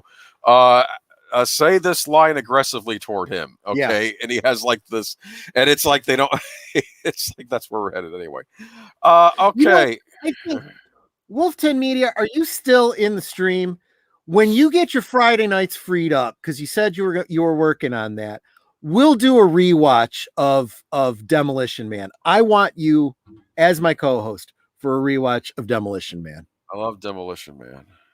Well, no, Wolf 10's gonna be the co-host, but yeah. Well, I mean, you could be there too. But. Yeah, but it's a good movie. It's what Wesley Snipes played a great villain in that too. He was anyway. I love that line. What happened? I'm driving along, all of a sudden my car turns into a cannoli. I'll say that that thing where he does the crash and then the foam was in there. Yep. I'll admit, in the movie, that was one of the few good inventions they had in the future. I actually was all right with it. I didn't have a problem with it. Although the foam they actually use in the movie is that insulation foam that hardens. Probably not the best. What you need is a foam that comes out liquid and then instantly turns into a soft, spongy foam. Right. But brilliant idea. Kind of surprised nobody's working on it. Okay, we ready? Yeah. This year's Hallmark ornaments include Stranger Things, Mortal Kombat, and Ghostbusters Afterlife. Hallmark keepsake ornaments have gotten a whole lot cooler in recent years than they used to be, with horror properties often being brought into the mix in the wake of Jaws, Frankenstein, and The Walking Dead ornaments in recent years. We're getting Stranger Things, Mortal Kombat, and Ghostbusters Afterlife ornaments this year, and we've got your first look. And apparently they are 11 from the first season of Stranger Things, Sub-Zero from Mortal Kombat, and Winifred Sanderson from Hocus Pocus. And there's also a Castle Grayskull ornament for Masters of the Universe, and they have a Ghostbusters Afterlife ornament, but they have not shown it. I'm going to show these ornaments now. Hold on. We do share screen. Yeah. So, full disclosure, while he's pulling up the visual, the thumbnail, I did put last year's Ghostbuster ornament simply because of all the ornaments mentioned, they are not showing us the Ghostbusters one yet. That is the one I am most excited about, personally. If it's a good one, I'm probably going to end up getting it. All right, we have Sub-Zero. Sub-Zero from Mortal And- Kombat. At least he's not holding on to someone's severed spine, right? I could see doing a custom job on that though. And having it all bloody 'Cause that on, is the on pose, the Christmas tree. Come on, man. Well, I'll touch on I that think in he a rips minute. his heart out in another move. Come on. No. I'll Don't- touch on that in just a minute. I ain't putting no Sub-Zero on my Christmas Come on, tree. in fairness, what does a ninja have to do with Christmas to begin with?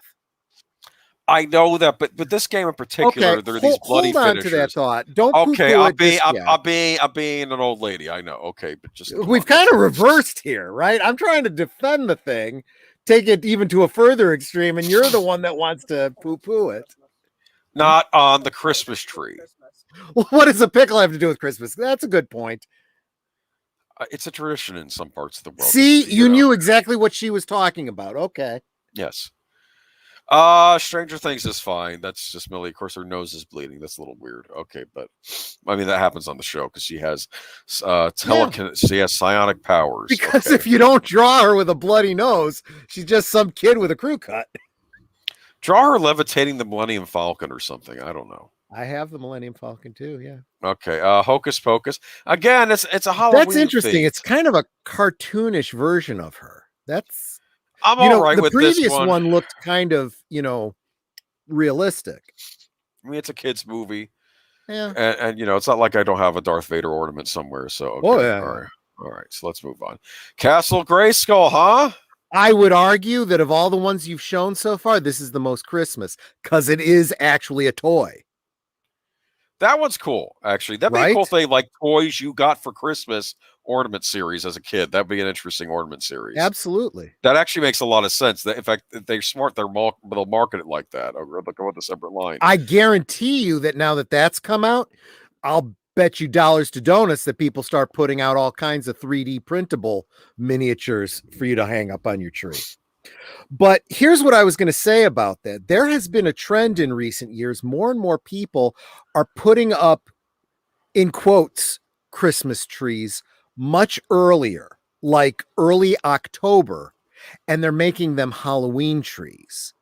And they are hanging up the horror ornaments and, things related to it, even the sci-fi stuff. The sci-fi stuff that Nanette and I, because we have, the Star Trek, the Star Wars, and so forth.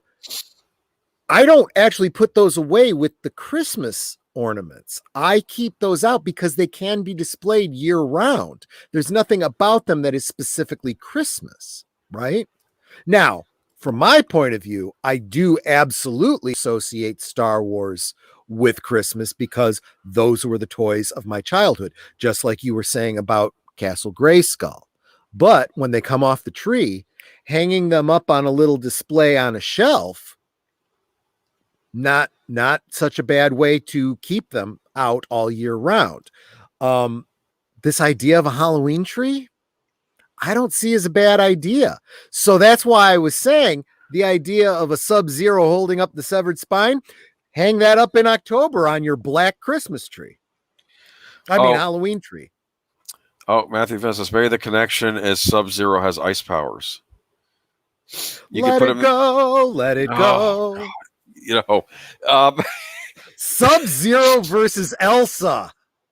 Ooh, we might have something there. That'll be in the next Mortal Kombat. She'll be one of the DLC characters you can buy. Yeah. What would her finishing move be? She just gives you the resting what face, and I'm sorry. Okay. The cold never bothered me anyway. Snaps her finger and you shatter. Of course. Winifred looks young. I'm conflicted with that. Well, that's your problem, Wolfton. Okay. I'm sorry. I'm just. Hey, yeah, she sucked away the youth from some kids. Wasn't that the whole shtick? Oh yeah, that's true. Yeah, she is younger. She killed a bunch of kids. That's why I said Halloween tree. People associated Star Wars with Christmas because of Life Day. I have the shuttlecraft. Amen, Horizon Talker. I dig that too. That's another good explanation. I'm the one who's always talking about the custom Life Day action figures, the holiday special and so forth. Absolutely. I agree with you 100%. Now, in this household, much to Nanette's chagrin, Life Day and the holiday special has become part of the holiday festivities. But they're coming out with a Super Nintendo ornament this year. I will be all over that. What would be really cool is if it was a miniaturized game system that had a game, plugged into it. You plug it into your TV or whatever and could play that game. No, they did sell the Super Nintendo many years ago, and you could plug that into your TV. I saw they had a reproduction of the Atari 2600 joystick, except the base was just a little bit bigger, and you could plug it into your TV and play a number of classic Atari 2600 games that were built into the controller. Literally, all of these games were in that controller. You didn't need anything separate. Yeah, I've seen like Atari reproduction systems. Some of them even have Space Invaders on it, but it's not the Atari 2600 Space Invaders. It's like more arcade accurate. Yeah, well, because now that's what people are pushing for. Because let's face it, the original arcade Space Invaders was absolutely superior to the one that came on the 2600. The only reason you would play the 2600 version is out of some kind of nostalgia. He tells me that's the point. And I'm just attracted to older women. Okay, I dig it. I totally dig it, man. I'm absolutely with you on that. When I was dating Nanette and she said, she expressed some concerns because she was 8 years older than me. I'm like, honey, I'll never leave you for a younger woman. If anything, it'd be for an older woman. Good thing she just kept getting older, Otherwise, we might have had a problem there. I get you. All right, but the ornaments look interesting. I am going to get I got the NES one last year, so I'm going to be getting the Super Nintendo one this year. Okay. Yep. And maybe they'll do a Game Boy one at some point, huh? That'd be interesting. My stepson had a Game Boy. That was actually kind of cool, because it had the same kind of feel to me that those old handheld ColecoVision type games. Yeah. But you could put in different cartridges and play different games, I was surprised because Nintendo did the NES Classic and the Super Nintendo Classic. I was expecting the Game Boy Classic next, like it would be a portable Game Boy, but with a bunch of games already in it, and you could just bring it around with you. They never did that. Which they totally could do. I was expecting that to be their next big thing, but that didn't happen. But stupid. You could buy one either red or blue, and it would come with either Pokemon Red or Blue. Because of course they'd have to have Pokemon in there. Because is that a conservative liberal thing? I just had to ask. That game series started it. Just that's how the whole red and blue thing came from. It's all the liberals went for the blue cartridges. I'm kidding, of course. I don't know. It's just red and blue. Later on they did black and white, and they did I think sapphire and ruby and all this. I actually think there is a song for the Pokemon Black and White, and was there a band called the Presidents of the United States of America or something like that? They did a song for it. I'm going to send it to you. It's I have to give them full points. They read off I'm not even a Pokemon fan, but like they read off every Pokemon monster in the game, and they did it all in real time and walking around the set. And I'm like, how did this guy not run out of breath? How did he do it? I'll send you the video. Sure that's very clever editing. It's one of these things that's one of those things where, like, it's so nerdy. It's like breaches that and becomes cool. Do you understand? Oh, I dig it. Yeah. Okay. Kind of like the Animaniacs, all the countries of the world thing. Exactly. It's like that. Which is done brilliantly by so many random fandoms. Katie, meteorologist Katie, check out her channel. Katie, yes. Sony reverses course will be. Oh, wait. Are we ready for the next article? Sorry. Yeah. Sony reverses course will continue selling PlayStation 3 and Vita games after all. Well, that's all fine and dandy, but I like it when the articles are negative and I can rant. So is this okay? Refresh my memory a little bit about the whole dust up about the PS3. Weren't we just talking about how if the battery goes dead, you can't play your games? And that has yet to be fixed, but they are leaving the stores open. So if your battery goes dead and you figure out a way to fix it, you could still get your games back. Do you understand? Oh, okay. So it sounds like that is kind of sort of a fix for that problem. Is that right? The pure fix would be them releasing a system update that would allow you to play your games even if that battery goes. Because it connects to trophies. Agreed. I don't know when that will happen, but they can come up with it. Maybe they're working on it too. Actually, let's cut Sony some slack. I'll attack companies, but if they do the right thing, I'll dial it back a bit. In So fairness, they're doing the though, right thing here. It Okay, is fair to rant about it until they do, because they won't if people don't complain about it, right? Yeah, and I'll just read it real quick. Sony has changed this decision. They will now be keeping the PlayStation Store operational for PlayStation 3 and PlayStation Vita services. As detailed on the PlayStation blog, this is a reversal from its announcement that it'll be closing down on January 2nd. July 2nd. Okay. In a letter to the community, Sony Interactive President and CEO Jim Ryan said it was clear that we made the wrong decision here and that the stores for the PS3 and PS Vita will continue to live on. However, PSP commerce functionality will end on July 2nd. Okay, so it's just for the PS3 and PS Vita, but the PSP store will still be coming to an end. Okay, so not all of them. You know what, though? I will, but of course, you could still, I am going to say this. Actually, technically, though, you could still buy your PSP games and put them on your Vita or store them on your PlayStation 3 and then get them from the PlayStation 3 and put them on your PSP. I'm speaking Greek too right now, aren't I? Okay. Yeah, but that's okay. Okay. I think I kind of there is a understand. workaround, even though they're closing down the PSP store. There's a workaround to still get them on your PSP. I'm gonna say this. Wow, is a company actually saying they did something wrong and are trying to correct a mistake? What? Yeah, that's because these alt-right, entitled fans, are getting their way again. Shouldn't allow that. Well, no, I mean, I'm actually impressed. They actually I are agree. admitting this is okay, we were wrong. And Aged Boomer, the PSP will not be supported in June. But again, who's plays PSP nowadays? Actually, David Stewart was playing Final Fantasy IV on his PSP the other day. That's cool. Who's Jon Stewart? David Stewart. Who's David Stewart? He does like Sound Engraver talks about, but I watch him too. He's another guy. He writes books and he talks about all the stuff going on. And okay, so he's not a Green Lantern. Whatever. Let's move on. No, that's Jon Stewart. anyway, no, he's just another YouTuber I watch, but he's been doing live casts of PSP games. Actually, speaking of PSP games, I'm going to say this. I have a lot of physical PSP games, or a few. Mm-hmm. They're skyrocketing in price now. I have no idea why. Is it related to this? This whole I wonder. Maybe people just want to own the physical copies.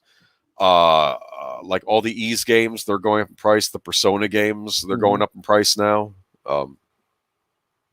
Persona. So maybe, Boomer, what you need to do is not only own physical media, but own 2 copies of physical media.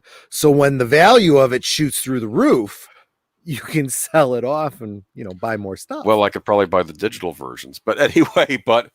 Actually, no, you have to store them. You know what? You do you, man. And when you find out that they've taken it away from you, and for whatever reason you can't play it, I'll just sit here and go, "Gee, who could have foreseen this? Who could have foreseen PSP games going up in price like this?" I'm actually going to say this to. No, I forgot what I was going to say now. Okay, never mind. But no, PSP. You know what it is? Yeah, I want to make this point. I think the PlayStation Portable for me was the last. I mean, it's a portable game system, not a thing you put on your TV. But I think that was the last system I bought where the games didn't really come with updates. They came you played them as is. They were good to go out of the box because back then, even though it could connect to the internet usage was still not common. So they made sure the games worked to their fullest out of the box. In fact, I remember that era. That might be why they're getting worth so much money. Okay, and the games we used to play back then, there was some internet feature, for like PvP type of stuff, but it wasn't absolutely necessary to your gameplay. So I never even bothered with it. I don't care about like the DLC stuff where if they charge you, as long as you're getting a complete game to begin with. Like Nintendo, they released Zelda Wind Waker. You can buy a season pass, but you're getting a complete game as is. You don't have to buy this extra stuff. It's still plenty big without it. As everybody here knows, I'm not the big gamer here, but not Wind Waker, Breath of the Wild. I can totally sympathize with people that are. I've heard a lot about it from Green Lion Girl. If you're not subscribing to her channel, definitely subscribe to Green Lion Girl. She's got live gameplay every Wednesday and Friday. Check her out. But she's got great insight about gaming too. And she feels pretty strongly about this whole idea. Just spent a buttload of money on this brand new game that I can't that I can't play until they put out the first patch. Yeah, what the heck? You know, I'll be blunt. This is why I usually wait for reviews to come out. Sometimes you want to buy it when it comes out, though. I get it, okay, because you're hyped for a game, but sometimes they don't work properly out the door. I notice this more too with a lot of games made by Western developers as opposed to the Japanese. The Japanese tend to have more quality control in their stuff. Yeah. Well, because they understand simple basic economics. They want people to see their brand as valuable and know that when they buy something, it's quality. And when they put out the new product, people will come back to them because they've come to expect that. Actually, not always, though. I'm thinking back. This was funny. I was laughing hysterically, okay? Capcom's a Japanese company. You know, they make the Street Fighter games. Remember Street Fighter 2 back in the day? Sure. They brought out Street Fighter 5. Mm-hmm. Okay, Street Fighter 5 comes out. Okay. It came without a story mode, like an arcade mode where you like fight other characters. That wasn't available at launch. Okay. All right. So I guess I can go online and play versus other people. And then that was broken. And I saw these guys online cussing and getting all angry because they basically bought a game that they can't play like a normal arcade story mode where they're going just fighting the characters, getting to the final boss. Yeah. They can't do that. They also can't play versus the other people online, and they can just basically do the tutorial mode in the game. So what happened? They were furious. Did people take it back to get their money back? I think eventually Capcom patched it and got it into working order, but I don't know. I never bought the game, so I don't know. I also, that was a stay away from. I also blame the consumers as well. You let this, you make excuses for these companies and you sit and you wait and you allow them to have your money. I would take it back to the store and say, give me my money back. And if enough people did that, you send a very strong message to these companies. We will not accept that. But you're instead sending the message, yeah, we'll accept it. You can sit on our money for 6 months and then eventually put out a patch so that I might be able to play a portion of the game. You allow mediocrity by not voting with your dollar. You know, it's the same thing that we all say about the movies. It's the same thing we say about all kinds of political situations. You can complain about it, but if you roll over and accept it, you know, all that it takes for evil to win is for men of conscience to do nothing. And speaking of which, how product placements may soon be added to classic films. This is something. I'm not quite sure how the transition works here, but if you see it as a transition, yay. Okay, companies doing things that you don't like and you standing by and doing nothing. This is right up there with that. Okay. This is me wanting to go scorched earth on Hollywood should they decide to go through with this. Okay, so let's start. You know, just like you tell me before you jump into it, let's get everyone up to speed. I'm going to read a couple paragraphs. I'm not reading this whole thing. It goes on for pages. It's a good article, though. Okay. I recommend y'all read it. It's interesting. Okay. Fans of y'all. He sounds like a Southerner, doesn't he? Y'all. I've been down here long enough. Hey, you know what? Actually, I'd say I'm sitting pretty, but I hope it's allergies. Hope it's not the other thing. That would be just it. That does not sound like one of the symptoms of the Rona. I think you're absolutely right. It could be a sinus thing. Is. Okay.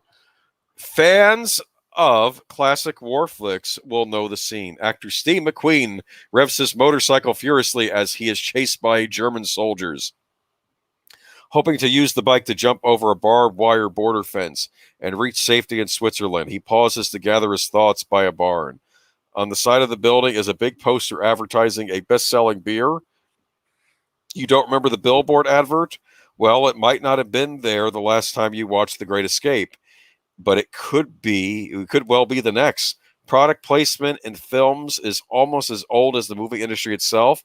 The first examples of the phenomenon is said to be the 1919 Buster Keaton comedy The Garage, which featured the logos of petrol firms and motor oil companies. Fast forward to 2019, and the total global product placement industry across films, TV shows, and music videos was said to be worth $20.6 billion that year, according to a report by sounds like a data lot of money. analysts. Yes, okay. It is a highly lucrative to get a show's leading actor to wear a certain item of clothing, or drink a particular coffee, or drive a specific car.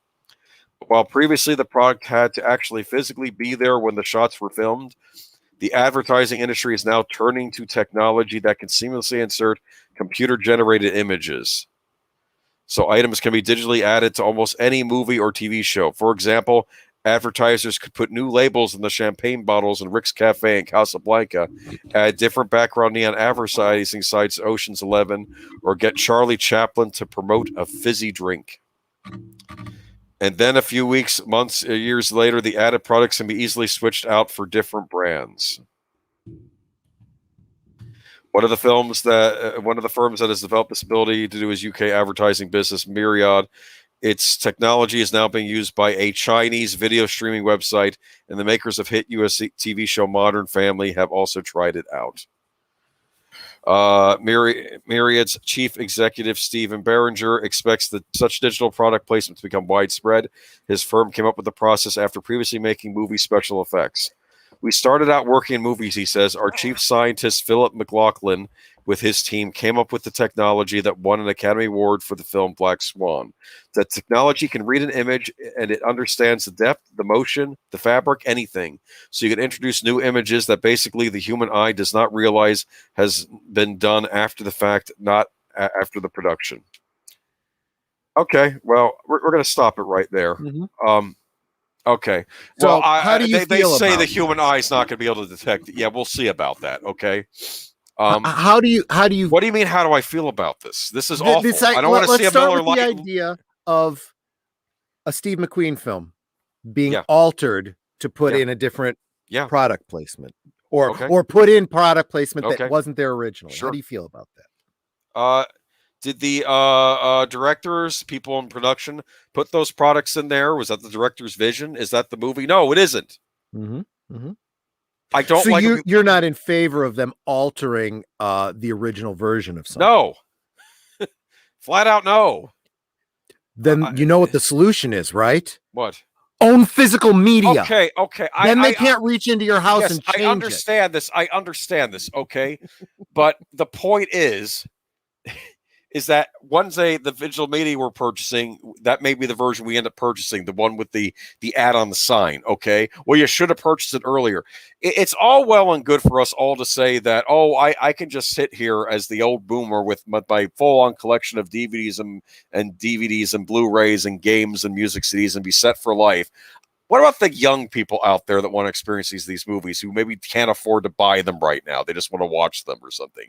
And maybe eventually they will. I didn't say buy it. I have been very, very specific about this. Yes, which we don't recommend you do, but all I'm saying is whatever method you get it in, make sure that you back it up as a physical media. That's fine, but this is because this is important, Boomer, because your method of downloading something you purchase on whatever, okay? Just keep in mind that they can reach into your library, take out that version and put in the new one with the Coke ad. Okay. Whereas if you backed it up, they could change what's in your queue. They can't change the physical media you have up on your shelf. They're thinking that the music videos are going to be the first target of this stuff. They're going to be changing old music videos and changing them out. Now, I had said back in the green room that I was going to have a really hard time being not a hard time, but I wouldn't be as strong a devil's advocate here because I am kind of two minds about this. I agree 100%. I do not appreciate the idea of changing classic films. However, this idea of there being different versions of something out there based on where you are. If you are, just look at the Avengers. Captain America gets his list of pop cultural things to look at. Depending on what country you're in, that list is different. Okay. I remember I don't know if this is true. Somebody tell me if this is just an urban legend or if this is actually true, that the ending for Rocky IV was different in the Soviet Union than it was here in the United States. Okay. I don't know if that's true or not. I'll look that up. I am going to say this, okay? Listen, in those cases, though, the people behind the movies at the time okayed these changes, okay? Mm-hmm. This is... No, this is you going back and taking something that you didn't had nothing to do with this production, nothing to do, and changing it. And no, it's just wrong. And I know that that's the reactive thing we could do. We'll have to, it shouldn't be my responsibility to start preserving these things. It should be the caretakers, the studios that have these things. It's their job to preserve the integrity of these things, not mine. Okay. This is the whole, argument about releasing the original Star Wars that has never been released, right? And it's really falling down to fans to reconstruct it themselves. It shouldn't fall down to fans. It belongs in a museum. These These things need to be preserved. Yeah, well, it belongs in a museum unless it's Lucas's own thing. I'm going to say this. I'm not. This was always the big thing that always got under my skin with George Lucas. Okay, with this about him not. I don't care if he wants to make a special edition. Go right ahead. Mm-hmm. Just have the original versions available to us. Yep. Oh, those don't exist. Oh, bull. He's a hypocrite because he has previously gone on record saying, things need to be preserved and, history and, Smithsonian and all that kind of crap until it applies to him, I don't always like director's cuts more than the original theatrical versions. Sling Blade has a director's cut, which I know some people might prefer. I prefer the theatrical version. There's a scene in it where, the one guy complains about, I'm friends with JT Sheldon, chief of police, so, you can't do anything to me, okay? And then there's a scene in the director's cut where he's driving drunk and the chief goes, oh, you drunk again? Yep, okay. And he pulls away. I prefer the previous scene where you didn't see the scene with the actual chief of police because I like thinking, is this guy actually telling the truth or is he just talking? There's a bigger problem. And I like that question mark in my head. I didn't like that being confirmed in the director's cut that the chief actually. There's another problem, though, okay, with the alteration of these things. You pointed out, seeing, I don't know, Pennzoil or whatever on the cans of oil in a garage in a classic film. That again is a piece of history. Okay. These products may no longer exist anymore. And it's worthwhile to see those things. Look at what's it called? Miracle on 34th Street, right? There is no gimbals anymore. But gimbals existed. There was a historic competition between Gimbals and Macy's. That needs to be preserved. It would not be beneficial to swap out gimbals for Carson Peary Scott because, well, that's a bad example because now Macy's owns Carson's, but some other department store for modern audience. Department stores that didn't even exist back at the time. They're probably going to put an advertisement for Miller Lite, okay, during World War II, okay? I mean, none of this makes any sense. Horizon Talker says, unfortunately, preservation of a thing to whoever can get their hands on it. You can't rely on a central source. We know most of our history books because monks saved other people's things. Yeah. You know what, though? No, I am going to say this, though. All in the past, Hollywood was caring about, we really care about preserving these films. Remember when Ted Turner started colorizing old movies and people were flying off the handle over what he did? Yeah. And eventually they stopped doing that. But there was a big outcry. Are there going to be any outcry over this? Or are they too busy worrying about other stuff? There's another dimension that I'm going to throw into this that we're overlooking. Everybody's getting bent out of shape about the use of Carrie Fisher's likeness in a movie after she's died. This is a direct evolution of the same people that were upset about Audrey Hepburn being used in a Gap commercial. Okay. Yeah. And they're right. Other famous people being used in ads long after their death. It's ghoulish. It's ghoulish. I I've argued I didn't like the fact that Peter Cushing was used in Rogue One. Peter Cushing is no longer with us, and you're using he's back. No, but he's in a CG version, which looked weird anyway. Cast a different actor in the same part. Okay, you can do it. There, you'll find another actor that can play Grand Moff Tarkin, or you know what? Since that's what you do. Okay, just cast a new actor. I don't understand this. They cast a new Han Solo as young Han Solo, but they won't. They've had cast a new 3 actor different as actresses play Mon Mothma. This makes any they do that for Mon Mothma. Yeah, in Rogue One, different actress playing her, but we have to use Peter Cushing again. Just hire another actor. And let me tell you something. When I first saw Rogue One, I really focused. I was like, is that a new actress or did they do some kind of CG here?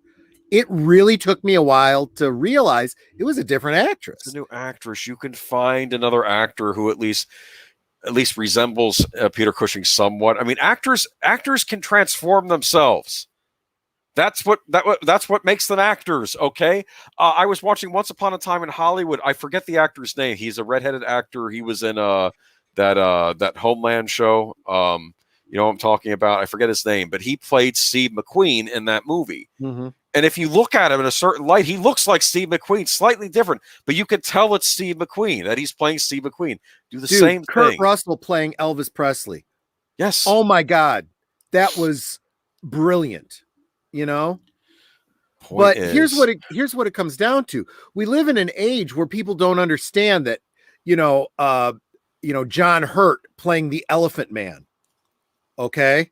They don't understand that. They think you need to get somebody who really has this bone disease for representation reasons. Actors are not allowed to act. Okay. You can't even play an African-American unless you have the exact right color of, shade of black skin. Damian Lewis. I'm just saying. I'm looking him up. What does he look like? Yeah, I don't know. But, so we have to get an actual transgendered person to play a transgendered voice in a Pixar film, for crying out loud. So we have to get the actual actor digitally reconstructed because no one else can play an old British guy. Everything is topsy-turvy. There's no standards. This is clown world. Okay. Oh, Damian Lewis, that's the actor who plays Steve McQueen, the British actor. He looked just like Steve McQueen in that Once Upon a Time in Hollywood. I could tell that was supposed to be Steve McQueen. Okay. And everybody keeps saying, what's his name? The Winter Soldier to play Luke Skywalker. Look, I get it. Yes, they look alike. Yes, he's a good actor and he could probably do the role.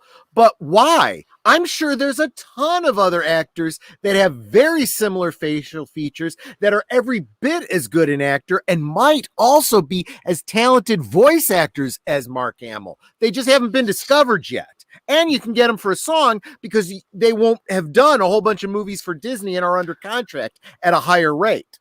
Well, I thought the idea was he worked for Disney and Marvel so they could stick him in Star Wars somewhere and they could use him for Luke. I mean, there's that too, but that just means more work for him. That means he can contract for more money, which, gets him in the whole, we got to get rid of this guy because he costs too much bracket that much sooner.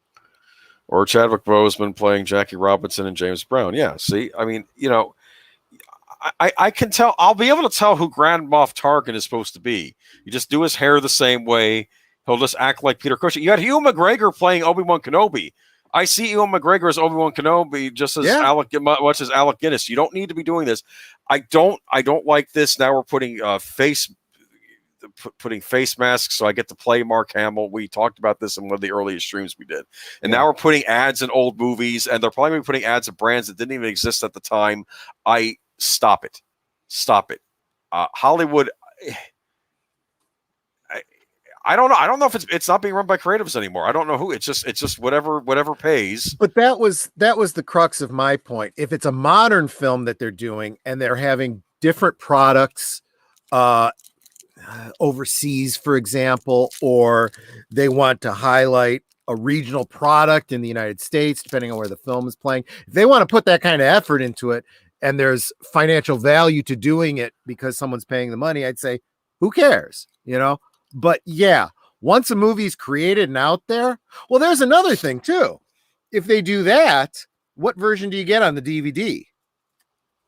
That's my point. You might end up buying your physical media officially, and it has this advertising crap in it. Okay. Actually, you know what they need to do? They need to put out a version where they've got all 12 different versions. You choose whether you want it to be Coke, Pepsi, Sprite, Dr. Pepper, you know, whatever. No, just give me the version that was made and stop with this nonsense. Because this way your DVD can get extra money from those companies. Where is David Lynch? Yeah. I want to hear what he has to say about this, okay? Because I know what he's going to say about this. He had a horrible notion of people who watch movies on their iPhone. Okay, I'll have to send you the thing where you're talking about the same guy who didn't want there to be chapter breaks in the DVD for Mulholland Drive because he wants you to watch it straight through the way it was intended to be watched. Yeah, so I just end up watching the scenes on YouTube. I'm sorry. He also is not. When he puts out a movie, you never see him go back and do a director's cut and a different cut and that cut and the other cut. You know, even Dune, he completely divorced himself from that. That so-called director's cut is somebody's interpretation, best guess of what David Lynch was going for. David Lynch is not behind that. To be fair, I think that's what the original Blade Runner director's cut was as well. It was their interpretation of what Ridley Scott would do. Then we got the final cut, which is, I guess, the true director's cut. Yeah. Of Blade Runner. Anyway, stop it. Get some help. Aged Boomer 2021. Well, right?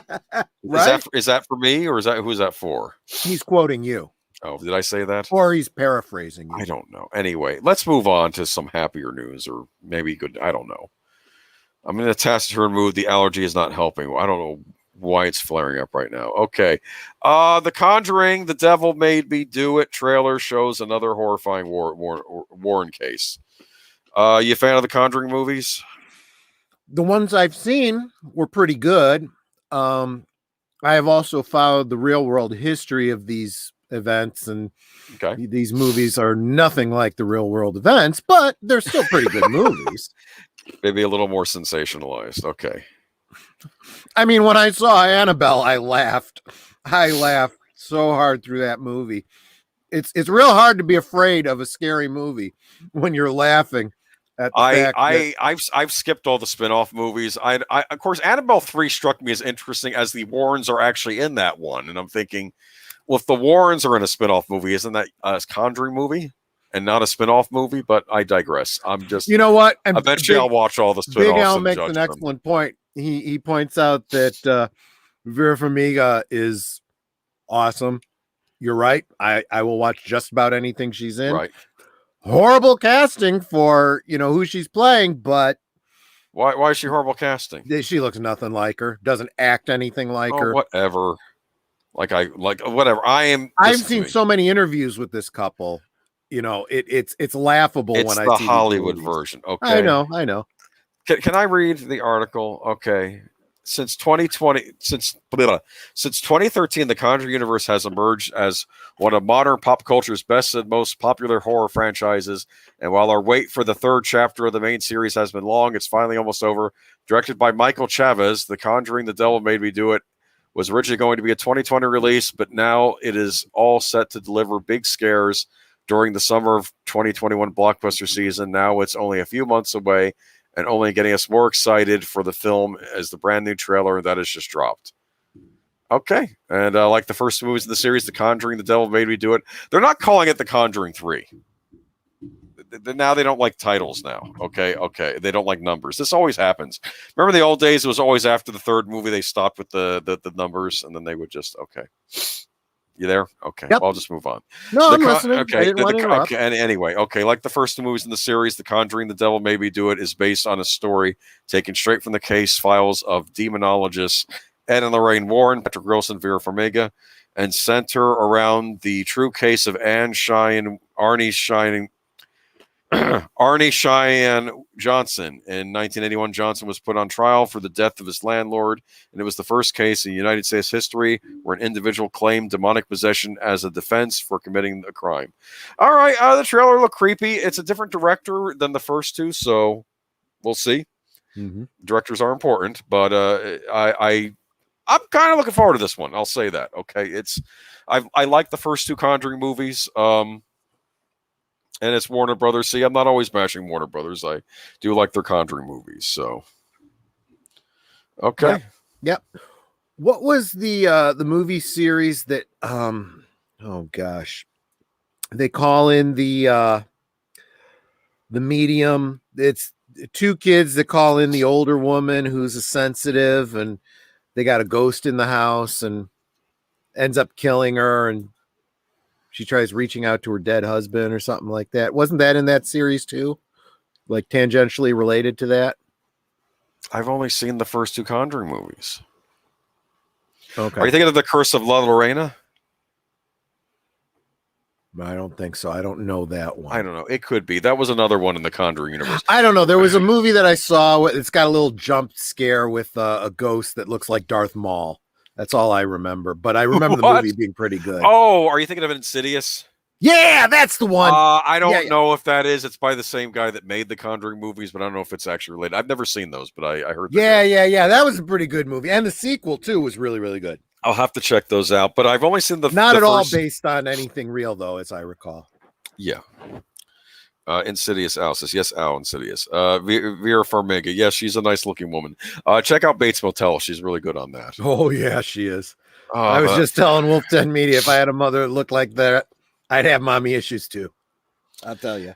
Anyway, he had other issues. Well, he had mommy issues too. Yeah, he was mommy issues. Yeah. Okay. Anyway, okay. Don't forget Sinister. I saw Sinister. Is that in the universe, the Conjuring universe? That had the guy finding the old tapes on his property, and it was people being murdered in the old film strips. It was creepy. Okay. All right, but looking forward to Conjuring 3. I don't know if I don't know. I feel like I got to start adding to my list. Oh, I have to check out this Sinister thing, and okay, it's all right. Not bad. It's a horror movie. It has Ethan Hawke in it. He's like I've gotten to the point. I used to not like horror films. And then I started to really like them, but I had to be careful. I watched certain horror films when I was alone at the wrong time, and it messed me up a little bit. But then, it's like drugs, right? It takes more and more and more. And now I'm at the point where, okay, honey, I'm going to watch a horror movie. So I don't know if I'll be able to go to sleep at night. We get to the end of it. She's like, you think like you can go to sleep? I'm like, I've been struggling not to fall asleep now. It's hard. It's hard to get scared now. Reality is so scary. Oh, loved Vera Farmiga since Roar. I forgot she was on that. What's Roar? Roar was a Sean Cassidy produced television series. He's the guy that did American Gothic and did Invasion years later. It took place in yeah, you know what it was? It was Roman. It was about the Romans invading, I guess, Britain, like the Celtic lands or whatever, and about this guy putting up a resistance. Okay, and I don't know if he was Irish or Scottish or British. I don't remember. And he had his band, and it was interesting. Whenever you watch a Sean Cassidy series, they always have themes in common. But her character was interesting because I think in one episode they were introduced to this guy, to this religion people were following, and this man. This man called Jesus Christ, and it turns out Vera Farmiga was a Christian, even though she was part of his group. Mm-hmm. And she was trying to explain to him what Christianity was, and it was interesting, And the villain of the show, you learn later on, was the Roman soldier that put the spear in Christ's side, and he became immortal after that. And Longinus. Yeah, his name Longinus. He was the villain on the show, and he eventually becomes really a real nasty villain later on, and wants to wipe out. Basically, wants to take over and start, wiping out Christianity off the planet because he's angry about that. I don't know if it ever.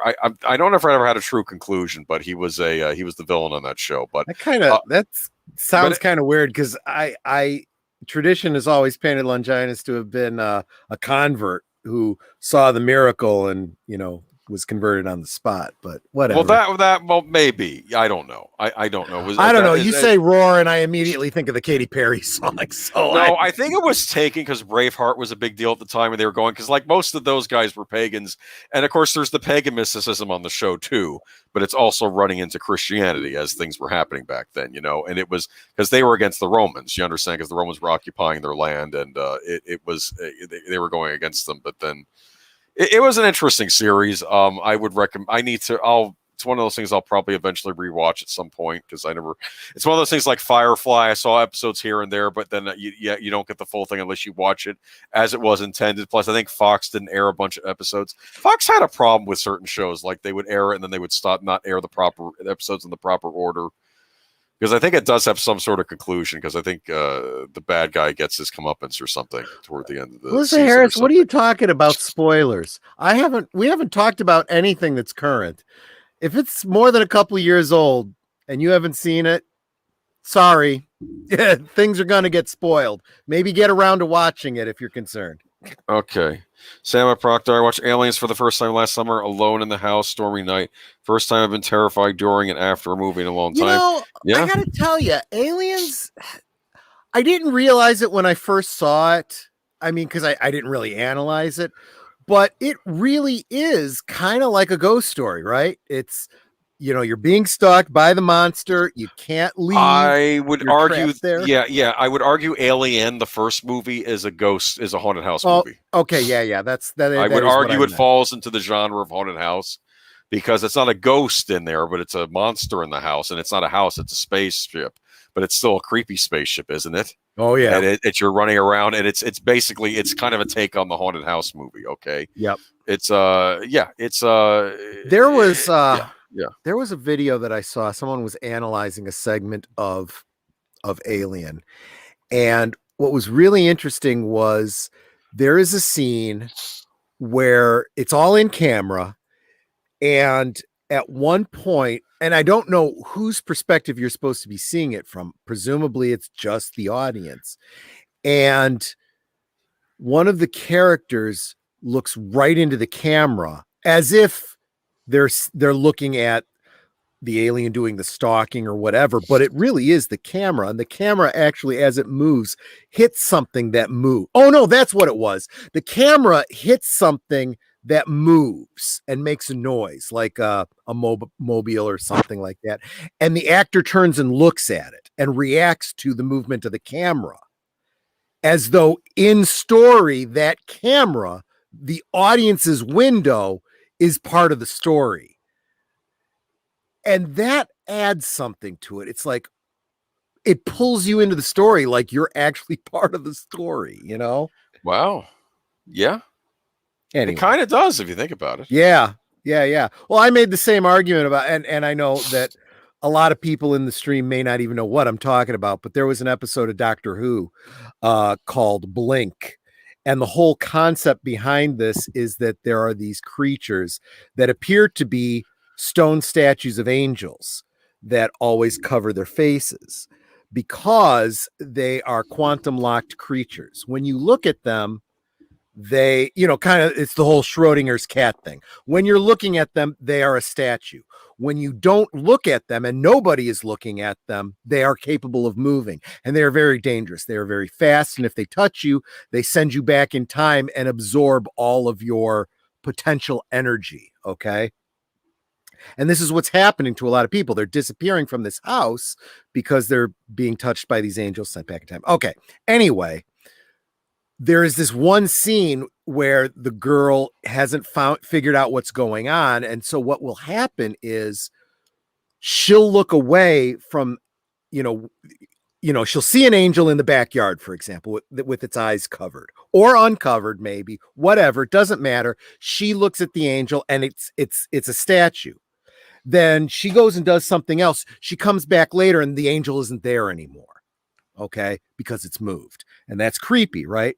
Well, there's this great scene down a hallway where the statue is in the hallway with its eyes covered, and she looks at it, and then she crosses in front of the camera. And as she crosses in front of the camera, it changes, and the statue has dropped its hands and is no longer covering its face. And the implication there is the angels can't move, not only when the characters in the show can't see them, but when the audience can't see them. We are eyes on that angel. That breaks the fourth wall and is incredibly creepy. Yeah, or like maybe in like a slasher movie when you're seeing things through the eyes of a slasher, of the slasher. That can be very, very creepy. Yeah. Have you seen Behind the Mask? Speaking of horror films, No, slasher films, no. look it up. Behind the All right. Mask. The idea that, and I'm just going to set it up for you. This group of documentarians are following a serial killer as he is preparing to do his serial killing thing. And it becomes this psychological thing. At what point are you no longer just documenting, like, people always talk about, you watch the cheetah bring down the gazelle. Well, isn't that terrible? Shouldn't you stop it? No, it's a natural thing. It's going to happen. We're just doing this for documentation reasons. Well, they're doing the same thing with a serial killer. There's moral and ethical things that go into it. And it really becomes a mind screw by the end with some big trick endings there. Check it out. Cool. Well, I'll look for it. Oh, well, it's getting late. I think we're about done, but you want to hear me talk more about horror movies? I will be on Mr. Matchstick stream this Tuesday, where I will talk about slasher segue. movies. Excellent, Boomer. Yes. Talk about slasher movies. So we're talking about a Culture Fortress, where we talk about basically things that have not been infested by the SJWs. I'll say this: horror seems particularly resilient to that sort of thing. I mean, I know they tried doing the woke horror movies, but it doesn't quite work. And I'll explain more why that is on Tuesday these recent remakes and recent sequels that have gone way woke have been dismal failures. No one cares. I mean, talk about the whole go woke, go broke thing, right? I'll say this. Yeah, horror is about what stands the test of time, not about necessarily what's current. But I'll talk more about that on Tuesday. But it should be a fun stream. Hopefully, I will not be sneezing on that night. But anything else you want to add, Troy? No, let's see. Tuesday, you said Cultural Fortress. Yeah. Come hang out with us Tuesday night. I did mention Green Lion Girl on Wednesday. What are you guys doing on Birdman on Wednesday? We are doing a rewatch of Indiana Jones and the Temple of Doom. And I believe we'll have Zootopia and Leia Plus Size with us then. Mm-hmm. I never said how I hide at Leia Plus Size. Hello, Leia Plus Size, and good night. The important thing is Indiana Jones and not the Crystal Skull. That's all you got to say, right?